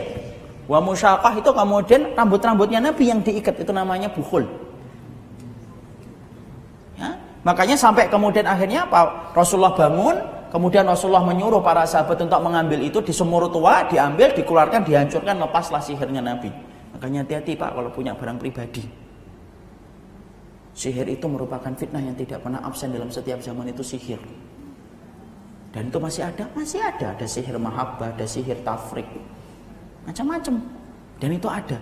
Kenapa Rasul bisa kena? Loh, kalau Rasulullah kena sihir itu menjadi ilmu bagi kita. Kalau sihirnya kita kan enggak. Ya, kalau kita kena sihir itu enggak jadi ilmu. Tapi kalau Rasulullah kena sihir itu jadi ilmu. Akhirnya kita paham kan? Oh, caranya kemudian membebaskan sihir itu bagaimana?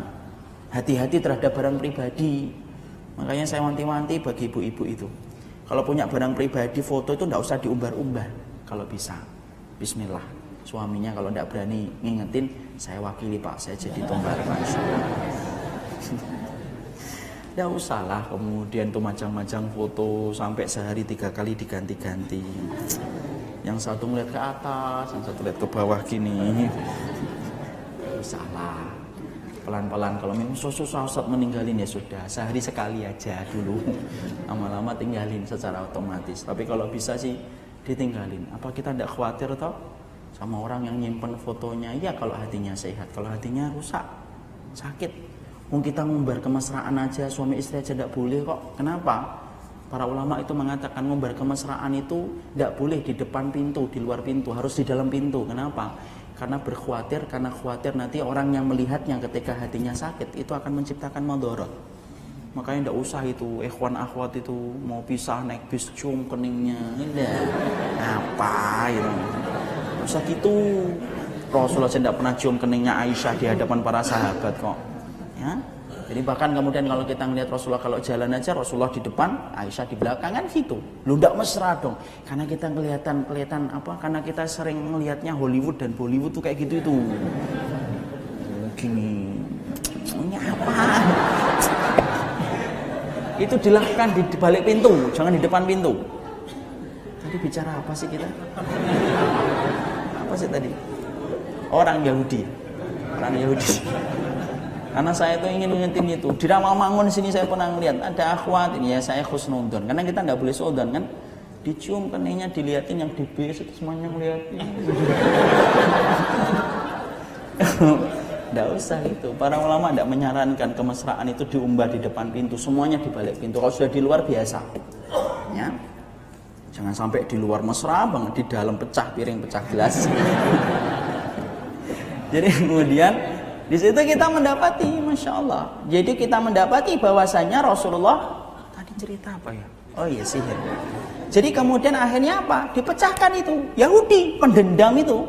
Jadi karena taklid itu akhirnya dendam dia.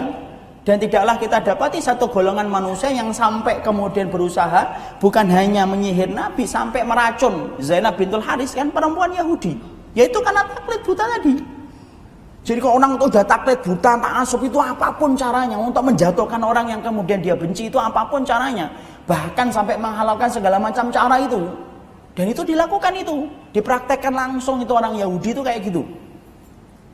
Disitulah kita paham, yang penting yang kita garis bawahi surat Al-Baqarah 89, bahwasanya kita dapati ta'asub, taklid buta, itu nama lainnya ta'asub, itu kemudian munculnya pertama kali dari Yahudi. Makanya kemudian wanti-wanti supaya kemudian kita paham, disitulah cikal bakalnya dan benihnya itu muncul. Jaga diri ketika cari ilmu supaya tidak terkena virus tersebut merusak kehidupan ilmu kita. Sekarang kita perhatikan, apakah Nabi adalah orang yang konsisten ketika beliau itu memerangi taklid dan ta'asub? Ketika Nabi melihat orang Yahudi itu taklid dan ta'asub, iya. Tidak ada orang yang paling sempurna di dalam memerangi ta'asub dan taklid itu kecuali siapa? Rasul. Itu Rasul.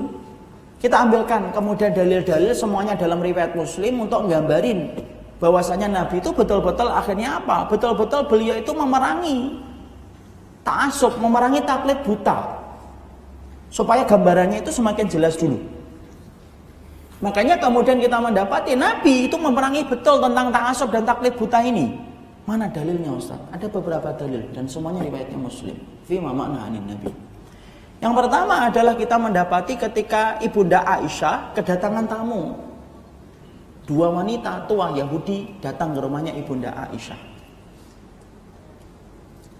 Ketika dua wanita tua Yahudi itu datang ke rumahnya Aisyah, dua wanita tua Yahudi ini berkata kepada Ibunda Aisyah, "Ya Aisyah tuh, innal mayyita yu'adzabuna fi kuburihim." Aisyah, kamu tahu enggak? Orang-orang yang di dalam kubur itu disiksa oleh Allah disebabkan dosa-dosa mereka. Jadi siksa kubur itu ada.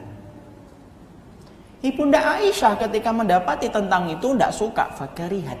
Dia benci. Kenapa? Karena yang ngucapin Yahudi. Ya? Maka menampakkan wajah tidak sukanya sampai kemudian akhirnya apa? Dua wanita Yahudi itu tidak nyaman akhirnya. Dan akhirnya mereka meminta izin untuk keluar dan pamit dari rumahnya Ibunda Aisyah radhiyallahu anha. Ketika keluar dari rumahnya Ibunda Aisyah radhiyallahu anha ketemu dengan Rasulullah. Rasulullah kemudian masuk ke rumah Ibunda Aisyah dan bertanya, "Wahai istriku, apa yang tadi dikatakan dua wanita tua Yahudi itu?" Masya Allah. Kemudian Aisyah itu berkata, "Ya Rasulullah, innaha qalat." Mereka itu berkata, "Innal mayyita yu'adzabuna fi kuburi." Mosok mereka berkata bahwasanya manusia itu diadab di dalam kuburnya gara-gara dosa mereka. Ya Rasul. Kemudian Rasul berkata apa? Shadaqata ya Aisyah tuh. Tuh, yang diucapkan mereka tidak salah. Memang betul bahwasanya orang-orang itu disiksa dalam kuburnya karena dosa-dosa mereka. Dan kemudian Ibunda Aisyah diam akhirnya dan kemudian menerima itu ketika yang menyampaikan Rasul. Di sini akan kemudian memberikan banyak faedah. Kalau saya memberikan banyak pelajaran. Pertama, adab kubur dan nikmat kubur itu ada. Tapi di sini kita kemudian mendapati apa? Rasulullah itu punya semangat bahwasanya ketika beliau mendapatkan sesuatu, walaupun itu datang dari Yahudi, ketika tidak bertabrakan dengan apa yang diajarkan Allah kepada beliau dan tidak bertentangan dengan wahyu yang disampaikan Allah kepada Rasulullah, ternyata Nabi itu menerima. Bukan mentang-mentang yang menyampaikan dua wanita Yahudi kemudian Rasulullah itu menolaknya. Tidak, Rasulullah mengambilnya dan Rasulullah itu menetapkan shadaqata. Betul itu dua wanita tua Yahudi itu. Ya? Disinilah kita memahami, Masya Allah, kadang-kadang antara itibak dengan taklid itu tipis betul. Bukan berarti hadis ini menjadikan kita gampang-gampang terima ilmu loh ya. Tidak. Hadis ini tidak melegitimasi supaya kemudian kita gampang-gampang untuk mengambil ilmu. Wah, apapun diambil, enggak. Tapi kemudian ketika kita mendapati ada satu ilmu dan maklumat ternyata tidak bertabrakan dengan kebenaran yang kita pelajari dari kitabullah dan sunnah, ambil. Wong Rasulullah sallallahu alaihi wasallam membenarkan ucapan dua wanita Yahudi itu kok. Semangatnya Nabi tidak taklid dan tidak ta'assub. Cukup satu? Enggak, masih ada lagi. Dalil yang kedua yang disampaikan juga dalam riwayat Muslim, yaitu adalah dalam satu riwayat Muslim diterangkan bagaimana kemudian Rasulullah SAW yang saat itu sedang duduk-duduk bersama dengan para sahabat nih. Tiba-tiba datang laki-laki tua Yahudi lagi, laki-laki tua Yahudi lagi, ngomong sama Rasul, innakum tusyrikuna billah. Muhammad, sahabat-sahabatmu itu lu syirik. Masya Allah ya. Orang Yahudi ngomong syirik. Ya Allah. Kalau kita itu kita getok aja kepalanya. Oh, dia itu melakukan syiriknya gede-gedean kok, nggak sadar syiriknya dia sendiri. Itu namanya gajah di pelupuk mata hilang, tak kelihatan. Kuman di seberang lautan, nggak usah kuman, ketombe di seberang lautan kelihatan. Itu Yahudi. Syiriknya mereka itu apa sih? Yahudi banyak menyelewengkan Taurat, kemudian mengangkat Uzair menjadi anaknya Allah, itu kan syirik itu. Gak main-main kan? Kemudian ternyata dia malah mengatakan apa? Enteng saja dia berkata, itulah ya Muhammad. Sudah gitu tidak manggil Rasul, kan gak mengakui Rasul. Ya Muhammad, innakum tusyrikuna billah. Muhammad, sahabatmu itu melakukan syirik. Nabi tidak langsung marah. Masya Allah ya, manajemen emosinya Rasul itu luar biasa ya.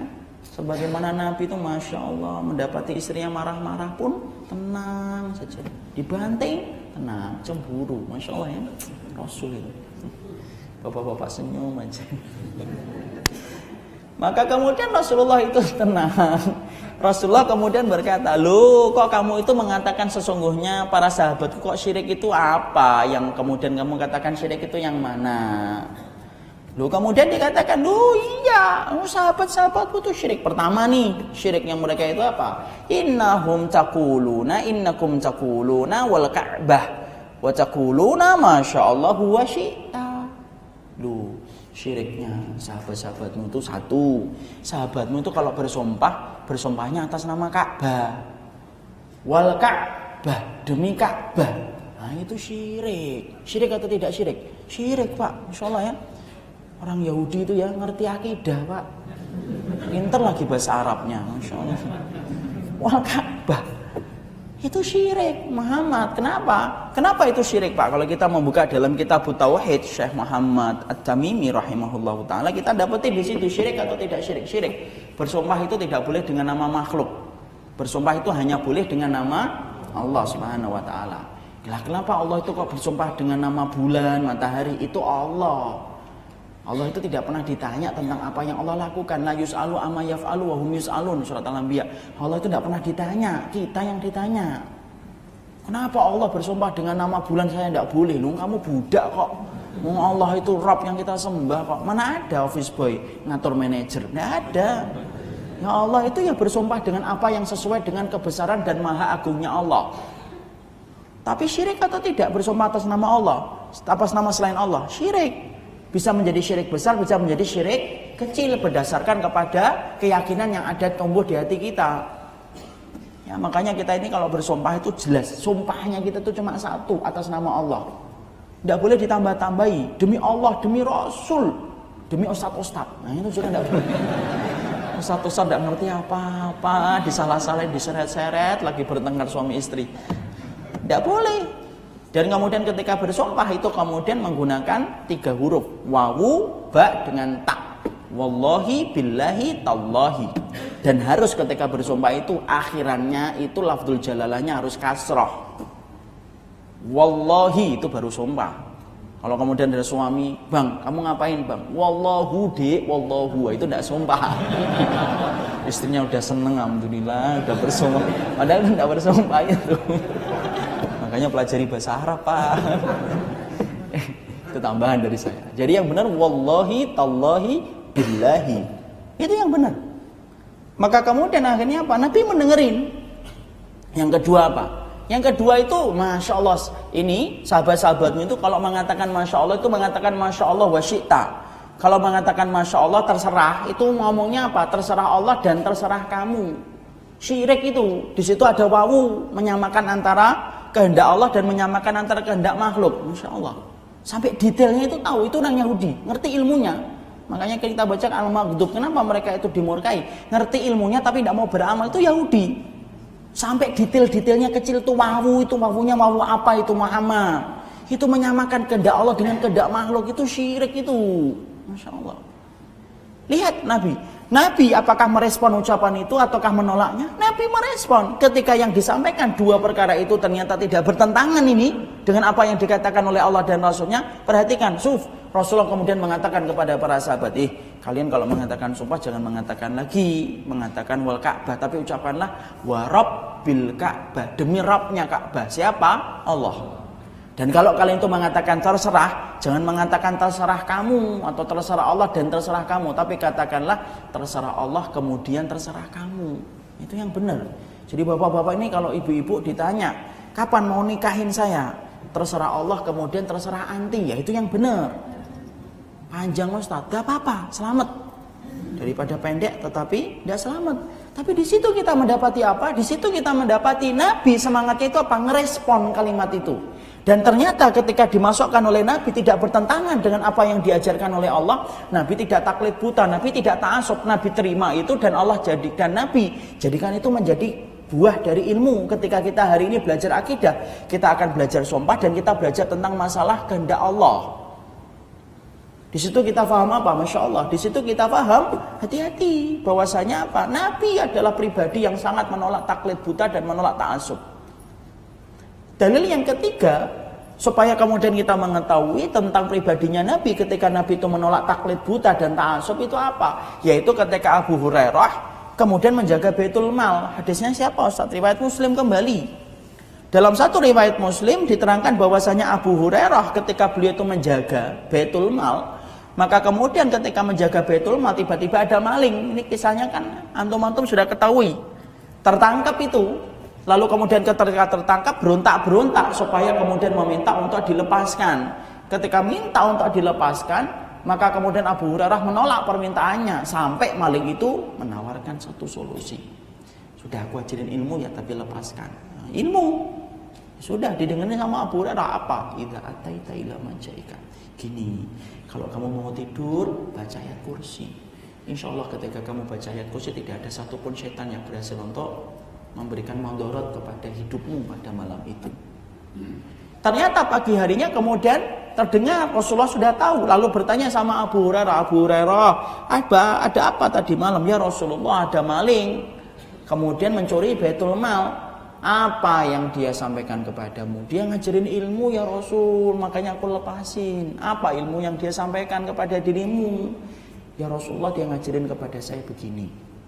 Kalau mau tidur, suruh baca ayat kursi supaya tidak ada yang mampu memberikan mandurat sama kita. Perhatikan jawaban Nabi. Jawaban taklid atau jawaban tidak taklid. Rasulullah kemudian berkata kepada Abu Hurairah, Shadaqaka wa huwa kadzub wa dzaka syaitan. Shadaqaka, yang diucapkan itu benar. Wa huwa kadzub, walaupun dia makhluk pendusta. Wa dzaka syaitan, dan itu adalah syaitan. Tapi kita perhatikan. Kita hari ini kalau kita malam membaca ayat kursi atau tidak? Sunahnya membaca ayat kursi atau tidak? Kok diem? Malah ragu ya. Sunahnya baca ayat kursi atau tidak? Baca. Gitu dong ya. Jadi kemudian ternyata sunahnya apa? Baca ayat kursi. Padahal siapa yang ngajarin? Syaitan. Ya. Ini ingat loh ya, ini tidak boleh dijadikan alasan untuk membenarkan bahwasanya kemudian kita harus akhirnya semuanya kita ambil, enggak. Tapi di situ kita ngajarin bahwasanya kadang-kadang batasan antara ittiba dengan taklid itu tipis banget. Disitulah perlunya, tipisnya pembeda itu, disitulah perlunya akhlak itu di situ itu. Tapi disitulah kita paham, Masya Allah, berarti kemudian taklid dan ta'asub itu munculnya dari Yahudi. Lalu kemudian akhirnya Nabi memerangi tentang taklid dan ta'asub. Nabi sampai kemudian mengatakan, ambil itu kebenaran. Makanya Fudail bin Iyad sampai mengatakan bahwasanya antang qadulahu walau sami'tahu minasabi walau sami'tahu min ajalin nas. Maka sampai Fudail bin Iyad itu ketika ngerti ini sampai beliau berkata, orang itu kalau sudah mencintai ilmu, maka sesungguhnya walaupun yang menyampaikan adalah orang yang tampaknya lebih bodoh daripada dia, tetapi yang disampaikan itu benar, diambil. Sebagaimana Fudail bin Iyad itu berkata, kalau kemudian dia sudah mencintai kebenaran, walaupun yang menyampaikan itu adalah orang yang lebih kecil darinya, dia terima. Ya. Jadi disitulah kita memahami betul betapa taklid itu merupakan perkara yang betul-betul bisa menjadi perkara yang merusak kehidupan agama. Nah sekarang kita ambilkan lagi, mana dalilnya bahwasanya kemudian ini betul-betul akhirnya dikecam oleh Allah, dikecam oleh Allah. Dan di antara taklid yang akan kita bahas, ya taklid yang kita bahas itu apa? Taklidnya ketika kita kemudian di dalam kita mencari ilmu. Kita buka surat At-Taubah 31.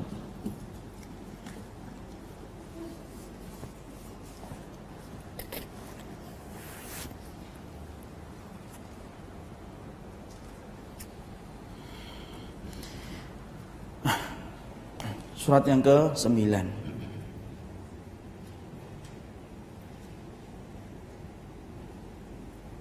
Baca. Mereka menjadikan orang-orang alim Yahudi dan lahir-lahirnya Nasrani sebagai Tuhan selain Allah, dan juga Al-Masih putra Maryam, padahal mereka hanya disuruh menyembah Tuhan yang Maha Esa, tidak ada Tuhan selain Dia. Ya. Suci Dia dari apa yang mereka persekutukan. Iya.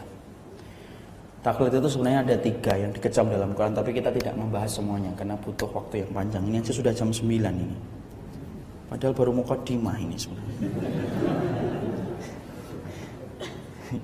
Gimana Bapak? Lanjutin? Sebentar. Ya lanjutin sebentar, nggak apa-apa. Habis ini kita minum susu jahe semuanya. Di situ kita mendapati taklid yang kita bahas adalah taklid yang sebagaimana disampaikan di dalam surat At-Taubah ayat yang ke-31. Di dalam ayat itu Allah itu berkata, ittakhadhu ahbarahum wa ruhbanahum arbabam min dunillah. Orang Yahudi dan orang Nasara itu mereka itu menjadikan pendeta-pendeta mereka dan rahib-rahib mereka arbaban, menjadi tuhan-tuhan tandingan min dunillah, selain Allah. Ketika ayat ini turun dan dibacakan oleh Nabi, antum tahu siapa sahabat yang berkata dan menjelaskan? Adi bin Hatim. Dia berkata, ya Rasulullah, kami tidak pernah menyembah kepada pendeta dan rahib ya Rasulullah. Kami tidak pernah melakukan itu. Kemudian Nabi memberikan jawaban. Bukankah kalau kalian itu mendapati pendeta-pendeta kalian mengatakan sesuatu yang halal, padahal dalam kitab Taurat dan Injil itu diharamkan, maka kalian akan halalkan dan meninggalkan perkataan Allah di dalam kitab-kitab kalian disebabkan mengikuti pendeta kalian? Adi bin Hatim berkata, bala, betul ya Rasulullah. Sebaliknya pula, kalau kemudian kalian mendapati pendeta-pendeta kalian mengatakan haram, walaupun di dalam kitabullah itu dikatakan halal, maka kalian itu akan kemudian tinggalkan itu kitabullah dan kalian akan berpijak kepada yang disampaikan pendeta. Berkata Adi bin Hatim, bala ya Rasulullah, betul ya Rasulullah. Nabi langsung mengatakan, fatilka ibadatuhum, itulah ibadahnya mereka itu kayak gitu. Jadi disitulah kita memahami apa? Masya Allah. Inilah kemudian taklid yang dikecam oleh Allah, taklid yang menimpa kepada orang-orang Yahudi dan Nasara yang kemudian turun kepada mereka itu kitab. Artinya mereka itu orang yang berilmu sebenarnya. Beda dengan taklidnya orang Quraisy musyrikun. Kalau taklidnya orang musyrikun itu apa sih? Taklidnya orang musyrik itu bukan taklid kepada pendeta, karena mereka tidak punya pendeta. Tokoh kuncen yang mereka miliki itu tidak sebagaimana kedudukan pendeta di hadapan orang Nasara dan tidak sebagaimana kehidupan rohib di mata orang Yahudi. Makanya taklidnya orang Quraisy musyrikun itu apa? Taklid kepada adat istiadat. Itu biasanya taklid yang menimpa kepada orang yang tidak ngaji. Tapi taklid yang menimpa kepada orang Yahudi dan Nasara itu merupakan cabang, merupakan apa ya? Merupakan sifat dari sebuah taklid, yaitu adalah taklid yang orang yang mereka itu sudah turun kepada mereka ilmu, tetapi mereka taklid buta kepada seseorang sampai kemudian mereka tidak pernah mendengar apapun kecuali apa yang disampaikan oleh orang yang dia kultuskan. Itu sama dengan pendeta itu. Makanya para pendeta ketika kemudian ngomong sesuatu, mereka halalkan, mereka lalu umatnya itu mereka menghalalkan, walaupun di dalam kitab Taurat dan Injilnya itu haram. Dan ketika pendeta itu mengatakan haram, Maka mereka umat itu mengharamkan walaupun di dalam kitabnya dikatakan halal. Itulah ibadahnya umat Yahudi dan Nasara itu kepada mereka. Dan inilah yang menjadikan kita hari ini, Masya Allah, kita harus memahami betul. Ternyata kemudian taklid ini pun kemudian terserang di hadapan kita. Hari ini akhirnya kita mendapati penyakit taklid itu betul-betul merusak ketika kita justru sudah duduk di majelis ilmu tanpa kita terasa. Oh, kita apa tidak sedih kok? Melihat bagaimana dulu taklid itu sempat merusak hubungan orang tua kita dulu antara satu tetangga yang lain, tapi hari ini kemudian mewabah kembali. Coba deh kita jujur, orang tua kita dulu kan mereka saling tegang antara satu tetangga yang lain, hanya karena masalah-masalah yang sifatnya itu adalah perbedaan yang bisa dimaklumi di dalam ilmu. Orang kan sering berkata, kamu kalau iftitah bacanya apa? Allahumma ba'id. Oh, MD Muhammadiyah. Kemudian kalau kamu iftitah bacanya apa? Kabiro. Oh, MU. Sampai kemudian ketika ada orang itu, sampai saya pernah dengar itu, kalau kamu pengen ngelihat saudara antum itu, lihat saja sholat subuhnya.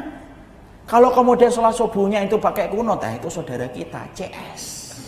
Katanya gitu. Kalau orang Jawa itu tidak mengenal sop-sopan, dia CS. Kalau saya dulu kecil itu CS-nya kita itu teman-teman saya SD dulu gitu. Saya bahkan kemudian dibilang, kamu minta ini tidak CS sama kita. Kenapa? Bapakmu itu tidak pakai kunut.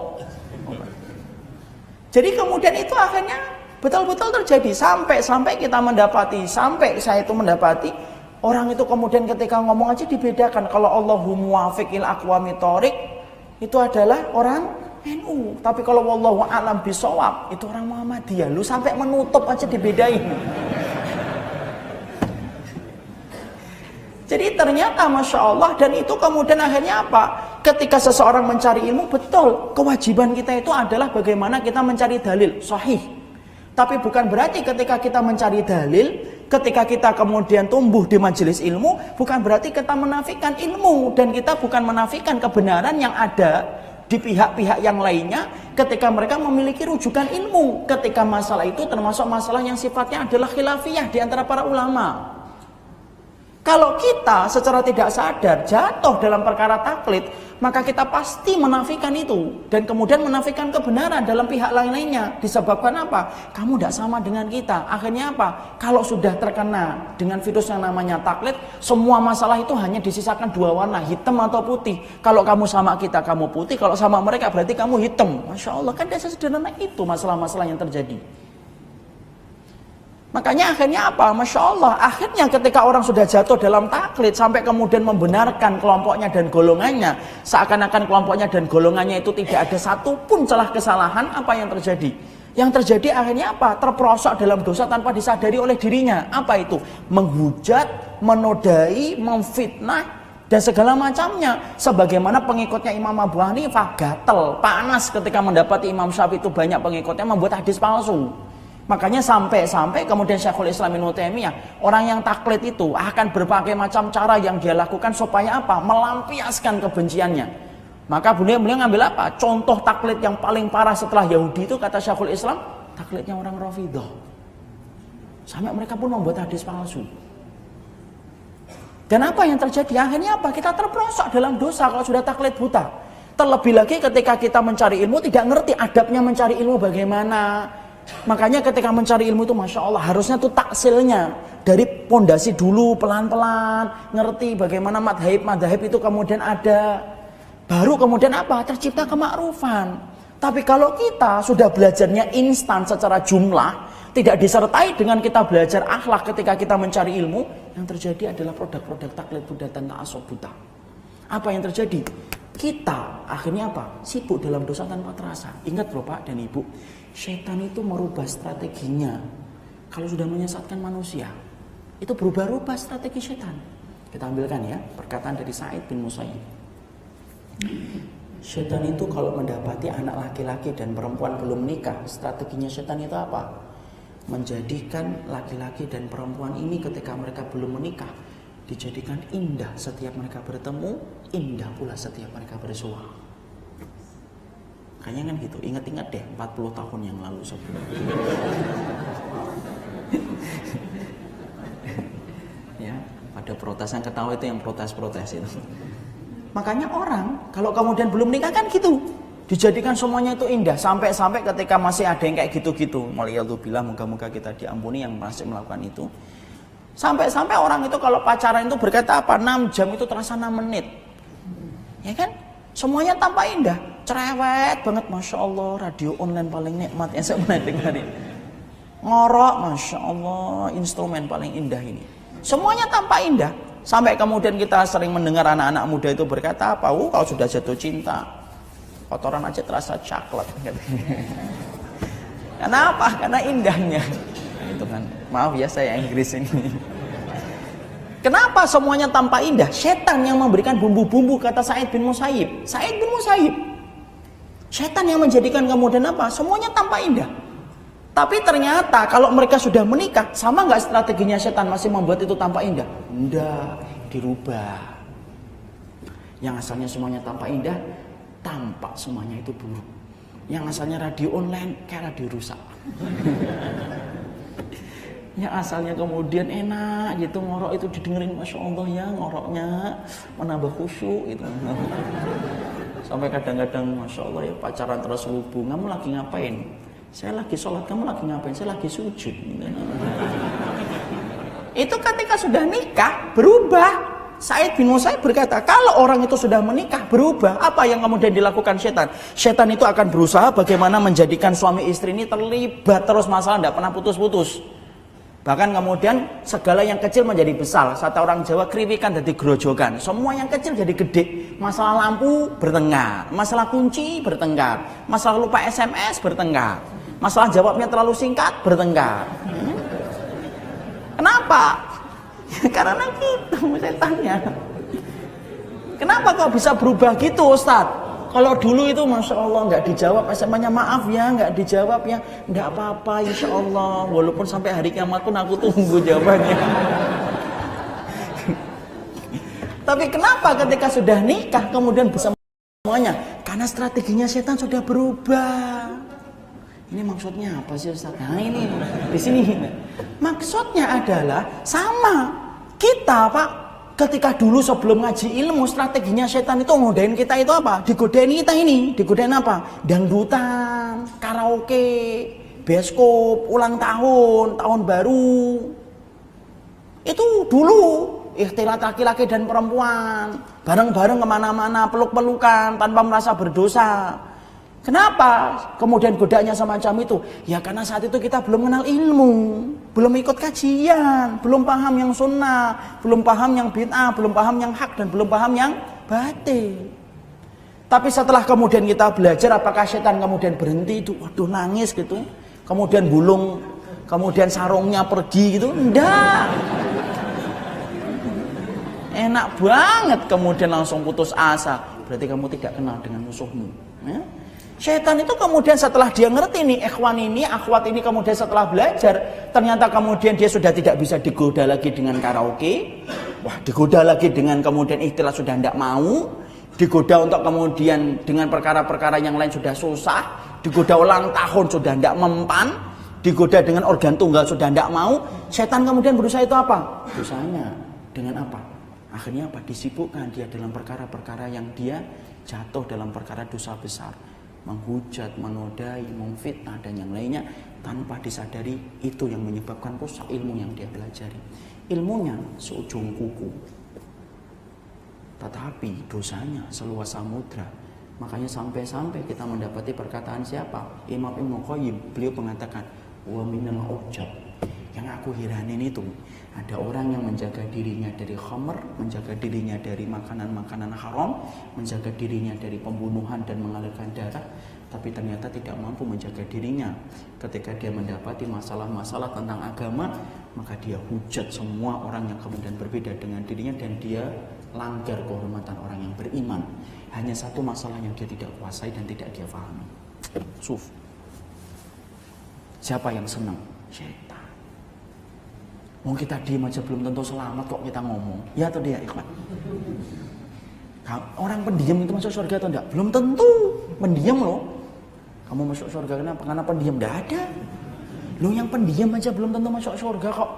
Apalagi kemudian kita banyak ngomong, banyak nulis. Sampai kemudian akhirnya Masya Allah sedih kita. Ada grup-grup itu namanya grup Budam itu Masya Allah namanya itu kalimat-kalimat syariah yang dipakai. Tapi dalamnya itu apa? Hujatan dan fitnah. Dia mendatangkan bangkai di grup itu tanpa orang itu didatangkan kepada dirinya itu. Masya Allah. Kenapa kita kayak gitu ikhwan? Apa yang menyebabkan kita kemudian sampai separah itu ketika kita memaknai orang? Sampai orang mukmin itu tidak selamat dari lisan kita, tetapi orang kafir itu selamat dari lisan kita. Ya? Sampai kemudian orang-orang musyrik itu selamat dari lisan kita, tetapi orang kafir, tetapi orang yang beriman tidak pernah selamat. Semua dibicarakan. Kalaupun kita ikhwan mendapati tentang satu perkara ketika kita tidak sependapat tentang orang itu, bukan berarti semua kebaikannya itu kan menjadi hilang kan? Cek di kitab-kitab para ulama. Para ulama sampai mengatakan kalau satu orang, dua orang dia salah kemudian ditinggalkan semuanya. Wallahi kata Syekhul Islam Ibnu Taimiyah, tidak ada lagi yang tersisa kecuali semua ahlul ilmi pasti dia kemudian akan kejam. Imam Ibnu Hajar terpleset dalam masalah asma wa sifat. Apakah kita berani untuk membakar itu kitab Fathul Bari? Tidak ada yang berani. Kita tidak ngambil masalah asma wa sifat kepada beliau Imam Ibnu Hajar. Tapi bukan berarti ilmu yang lainnya kan kemudian kita tinggalkan kan? Kita tidak sependapat dengan siapa fulan dan fulan. Oke, tidak apa-apa, tidak ada masalah dalam satu masalah itu. Tapi bukan berarti kita boleh untuk menghalalkan kehormatannya dan kita langgar kehormatannya. Kita ngomongin, antum tidak pernah tahu bagaimana rasanya diomongin orang. Kalaupun antum tidak pernah ngerasain itu, tapi antum asyik ketika kemudian antum menodai kehormatan orang, akan datang satu hari ketika semua keadilan menjadi lebih berat daripada yang di dunia. Ikhwan, contohnya nyata. Ini manhaj saya. Silahkan ambil, monggo yang nggak mau juga nggak apa-apa. Saya contohnya gampang. Saya dengan misalkan kita sebut nama saja Ustadz Arifin Ilham. Saya ada sependapat dengan beliau dalam masalah apa? Zikirnya. Ada sependapat saya. Saya tidak sependapat. Zikir itu tidak usah berjamaah dan tidak usah bareng-bareng. Tapi bukan berarti semua yang datang dari Ustadz Arifin Ilham semuanya salah kan? Enggak. Ada banyak sunnah yang dikerjakan oleh beliau. Contohnya Ustaz, tuh poligaminya sunnah, ya kan? Ya kan? Yang lainnya banyak beliau menjaga sholat berjamaahnya. Ketika apa yang beliau sampaikan sesuai dengan kitabullah dan sunnah, ambil. Tapi kemudian apa yang kemudian tidak sesuai dengan apa yang kita dapatkan dari tataran kitabullah dan sunnah, tinggalkan. Loh Ustaz, kita kan lemah. Loh, kalau lemah ya jangan sombong. Sudah lemah tetapi sombong, itu yang parah. Kita merasa saya lemah, tapi menyalahkan itu berarti nggak lemah. Oh, kamu sudah berani menyalahkan kok. Kalau kita lemah, ya berarti apa? Hormati dulu, dengerin dulu.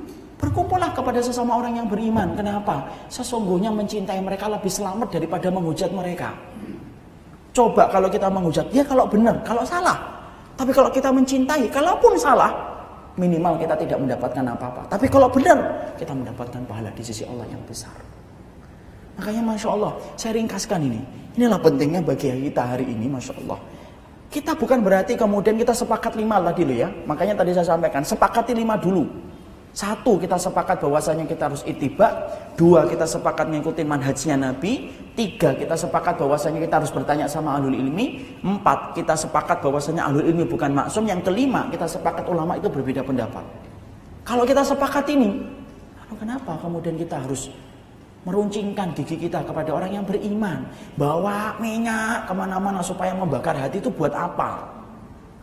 Bawa gunting supaya itu mengoyak-ngoyak itu buat apa? Kalau kita mampu, bawa air ngademin hati. Bawa kemudian apa? Jarum. Sifatnya jarum itu apa? Sifatnya jarum itu merekatkan persaudaraan. Bukan berarti kemudian kita melalaikan dan kemudian melonggarkan cara kita belajar. Enggak, tetap belajarlah yang benar. Tapi bukan berarti kamu ketika belajar itu akhirnya kamu jatuhkan kehormatan orang, lalu kamu nafikan kebenaran dari pihak lain, sebagaimana orang Yahudi menafikan kebenaran ketika datang dari Nabi, ketika Nabi notabene bukan datang dari Yahudi. Imam Bukhari gurunya 100. Wajarlah. Kenapa? Disitulah kita akan belajar. Sama kita belajar pelan-pelan, hormatin orang. Kenapa? Ini zaman fitnah. Jangan mudah-mudah kita untuk kemudian menjadikan orang-orang yang beriman itu menjadi musuh bagi kita. Makanya rujukan di antara perkara yang penting antum harus pahami itu, salah satu adalah baca kitabul ilmunya Syekhul Utsaimin. Baca dari awal sampai terakhir. Apa sih adabnya ketika mencari ilmu? Baca juga bagaimana beliau ketika menjelaskan perbedaan para ulama itu bagaimana. Supaya coba gampang-gampang kita tidak memiliki lisan jagoan. Apa itu lisan jagoan? Gampang memvonis orang. Ilmunya sojung kuku. Maaf kata ya, maaf kata. Kadang-kadang ikroknya baru 2, tapi sudah banyak orang yang terluka dengan apa yang dia katakan. Bukan itu sifat pencari ilmu. Tapi sifat pencari ilmu itu apa? Justru semakin menjadikan kita semakin mencintai hamba yang beriman, dan semakin kita selamat, lisan kita mendatangkan kebaikan untuk orang lain. Antum tahu nggak? Ketika terjadinya fitnah antara sahabat Muawiyah dengan sahabat Ali, ada kelompok yang ketiga kan? Siapa kelompok yang ketiga? Kelompoknya Sa'ad bin Abi Waqqas. Beliau tidak memihak Ali, beliau tidak memihak sahabat Muawiyah. Kenapa? Beliau mencintai dua-duanya. Sahabat Sa'ad bin Abi Waqqas itu ngapain saat itu? Padahal dia itu sangat dinantikan. Di mana berpihaknya? Kenapa sangat dinantikan berpihaknya? Karena beliau ini komandan besar. Selain Khalid bin Walid itu salah satu komandan itu siapa? Sa'ad bin Abi Waqqas. Wong pasukannya aja dapat karomah kok. Pasukannya Sa'ad bin Abi Waqqas itu melewati sungai Tigris, tidak ada yang terperosok dalam sungai. Padahal sungainya dalam, lebar sekali, sembari ngobrol. Masya Allah. Itu pasukannya Sa'ad bin Abi Waqqas. Wong kita bisa renang aja terseret. Ini pasukan Sa'ad bin Abi Waqqas itu tidak ada yang kena air. Saking besarnya karomah yang didapatkan pasukannya Sa'ad bin Abi Waqqas. Yang kemudian memadamkan apinya Persia itu Sa'ad bin Abi Waqqas. Tapi antum tahu, Sa'ad bin Abi Waqqas ketika terjadinya fitnah antara Ali dengan Muawiyah, beliau menggembala kambing. Ada salah satu di antara orang namanya Kharijah al-Asyai. Bingung, ini saya berpihak siapa ya, Ali atau Muawiyah ya? Kemudian dia istikharah sholat, dia minta, ya Allah berikan kami petunjuk. Saya bisa bayangkan saat itu para sahabat itu kayak apa ya ikhwan. Perang antara sahabat Ali dan perang dengan sahabat Muawiyah. Padahal mereka sahabat ridwanullah alaihim.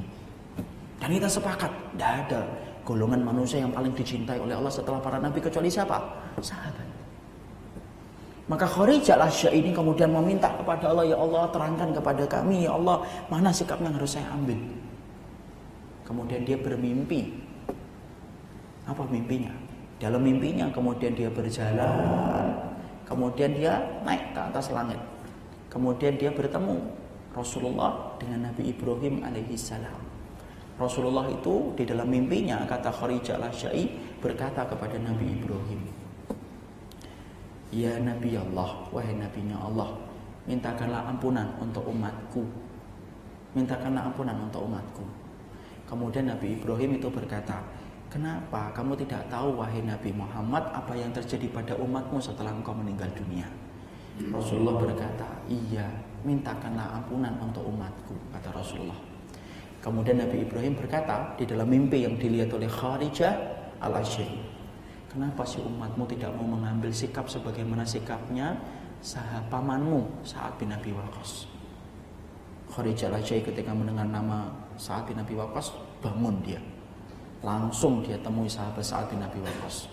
Kemudian dia sampaikan mimpi dari hasil istikharah lamanya dia. Lalu kemudian dia berkata kepada Sa'ad bin Abi Waqqas, apa sih yang harus saya lakukan? Kemudian Sa'ad bin Abi Waqqas berkata, kamu punya kambing? Tidak punya. Kamu beli kambing, pelihara kambing. Itu lebih selamat untukmu. Masya Allah. Diemnya Kharijah al-Asyai, diemnya Sa'ad bin Abi Waqqas, itu ternyata menjadi salah satu sebab keselamatan bagi mereka. Kita ikhwan sama, nyari ilmu itu harus ngerti kapasitas kita itu kayak apa. Tidak usah kita itu menaikkan derajat kita sampai menjadi mufti ngomongin orang. Kalau ilmu kita itu yang masih seujung kuku, diem. Antum jangan terbiasa menghujat orang, memfitnah orang. Antum hari ini diajak untuk menghujat orang, hari esok ketika antum melakukan kesalahan, antum akan dihujat sama teman-teman yang terbiasa menghujat orang. Kenapa?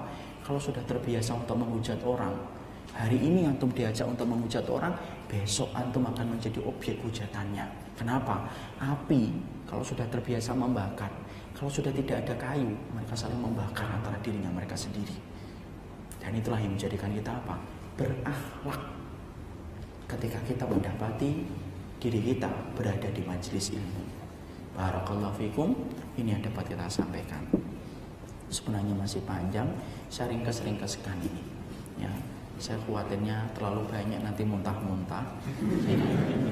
Akan kemudian menimbulkan madharat, tapi setidaknya kita paham.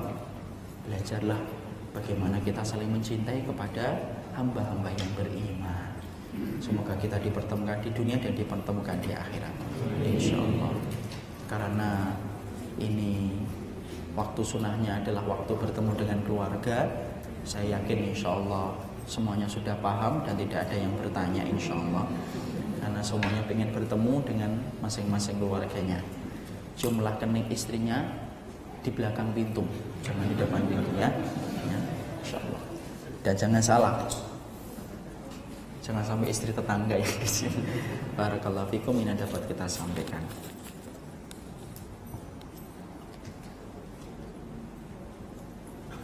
Apakah ada keturunan Nabi Muhammad? Keturunan Nabi Muhammad adalah Fatimah, yang lainnya, kemudian Zainab dan yang lainnya. Ada pertanyaan ya? Nabi Muhammad tidak punya anak laki-laki, betul. Apakah Nasrani termasuk Bani Israel? Tidak, beda. Tahu nggak kenapa dinamakan Israel? Karena kemudian mengambil dari nama Israel. Israel itu nama seorang nabi. Makanya kalau kita melaknat tidak boleh. Laknat orang Israel itu nama nabi, tidak boleh kita melaknatnya. Kalau melaknat itu Yahudinya. Nasoro itu kemudian merujuk kepada bangsa Nasoro yang kemudian menjadi pengikutnya Nabi Isa.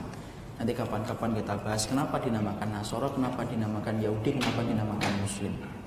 Ustadz, kenapa orang Yahudi sekarang kuat padahal dulunya lemah? Lah, kita baca sebentar ya. Kita buka surat Al-Isra. Bentar. Ayat yang ke-17. Surat yang ke-17. Kenapa orang Yahudi sekarang kuat? Singkatnya saja ya, karena ini panjang betul. Karena kita harus membahas historinya Yahudi. Kapan-kapan kita bahas, ini butuh waktu yang sangat panjang. Baca ayat yang kelima dan yang keenam. Ketemu akhi? Baca ayat yang kelima dan yang keenam. Ini jawaban kenapa orang Yahudi kok kuat sekarang.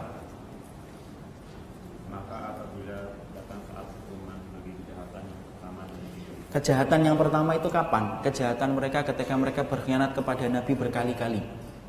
Apa hukuman bagi mereka? Mereka kemudian dikepung di benteng-benteng mereka, sampai kemudian di Bani Quraidah, sampai setiap laki-laki yang sudah tumbuh rambut kemaluannya dipenggal.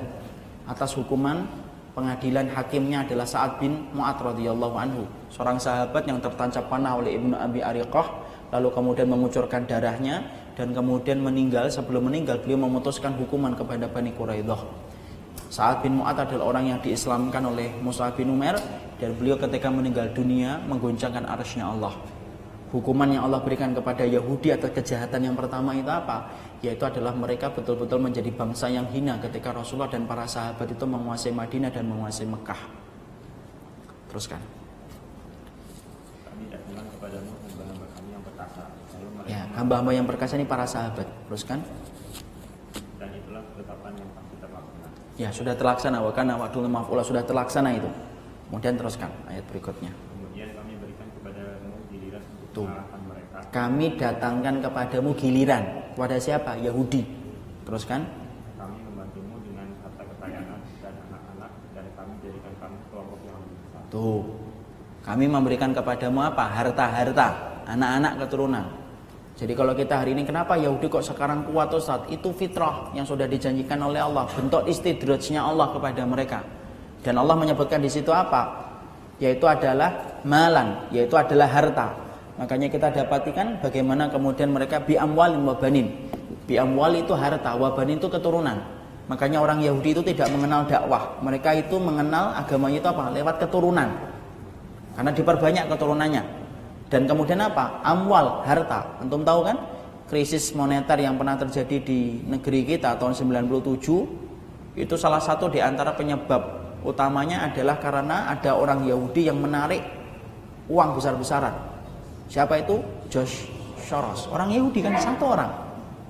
Kenapa mereka kok menguasain uang, menguasai keturunan-keturunan? Itu istidraj dari Allah. Dan supaya Allah itu melihat siapa orang yang betul-betul sabar untuk memerangi mereka itu siapa. Akan diberikan hukuman. Lanjutkan dulu. Jika kamu berbuat baik, berarti kamu berbuat baik untuk diri sendiri. Dan jika kamu berbuat jahat, maka kerugian kejahatan itu untuk diri sendiri. Apabila datang saat hukuman kejahatan yang kedua. Ya, apabila datang hukuman atas kejahatan yang kedua. Berarti kejahatan ini yang kedua ini, setelah kejahatan mereka itu berkhianat kepada Nabi, Ini kejahatan yang kedua. Datangkah kemudian hukumannya? Datang hukumannya. Makanya sampai nanti kita mendapati semua pohon itu akan menyaksikan dan berkata ini Yahudi di belakang saya. Batu-batu akan berkata ini Yahudi di belakang saya. Itu hukuman atas itu. Dan betul-betul akan berkata. Kecuali satu kan, pohon gorkot. Itu merupakan hukuman. Dan Allah betul-betul menghinakan mereka pada hukuman yang kedua. Tinggal nunggu waktunya saja. Itu saja. Orang Yahudi itu mereka membaca ayat atau tidak? Membaca, ikhwan.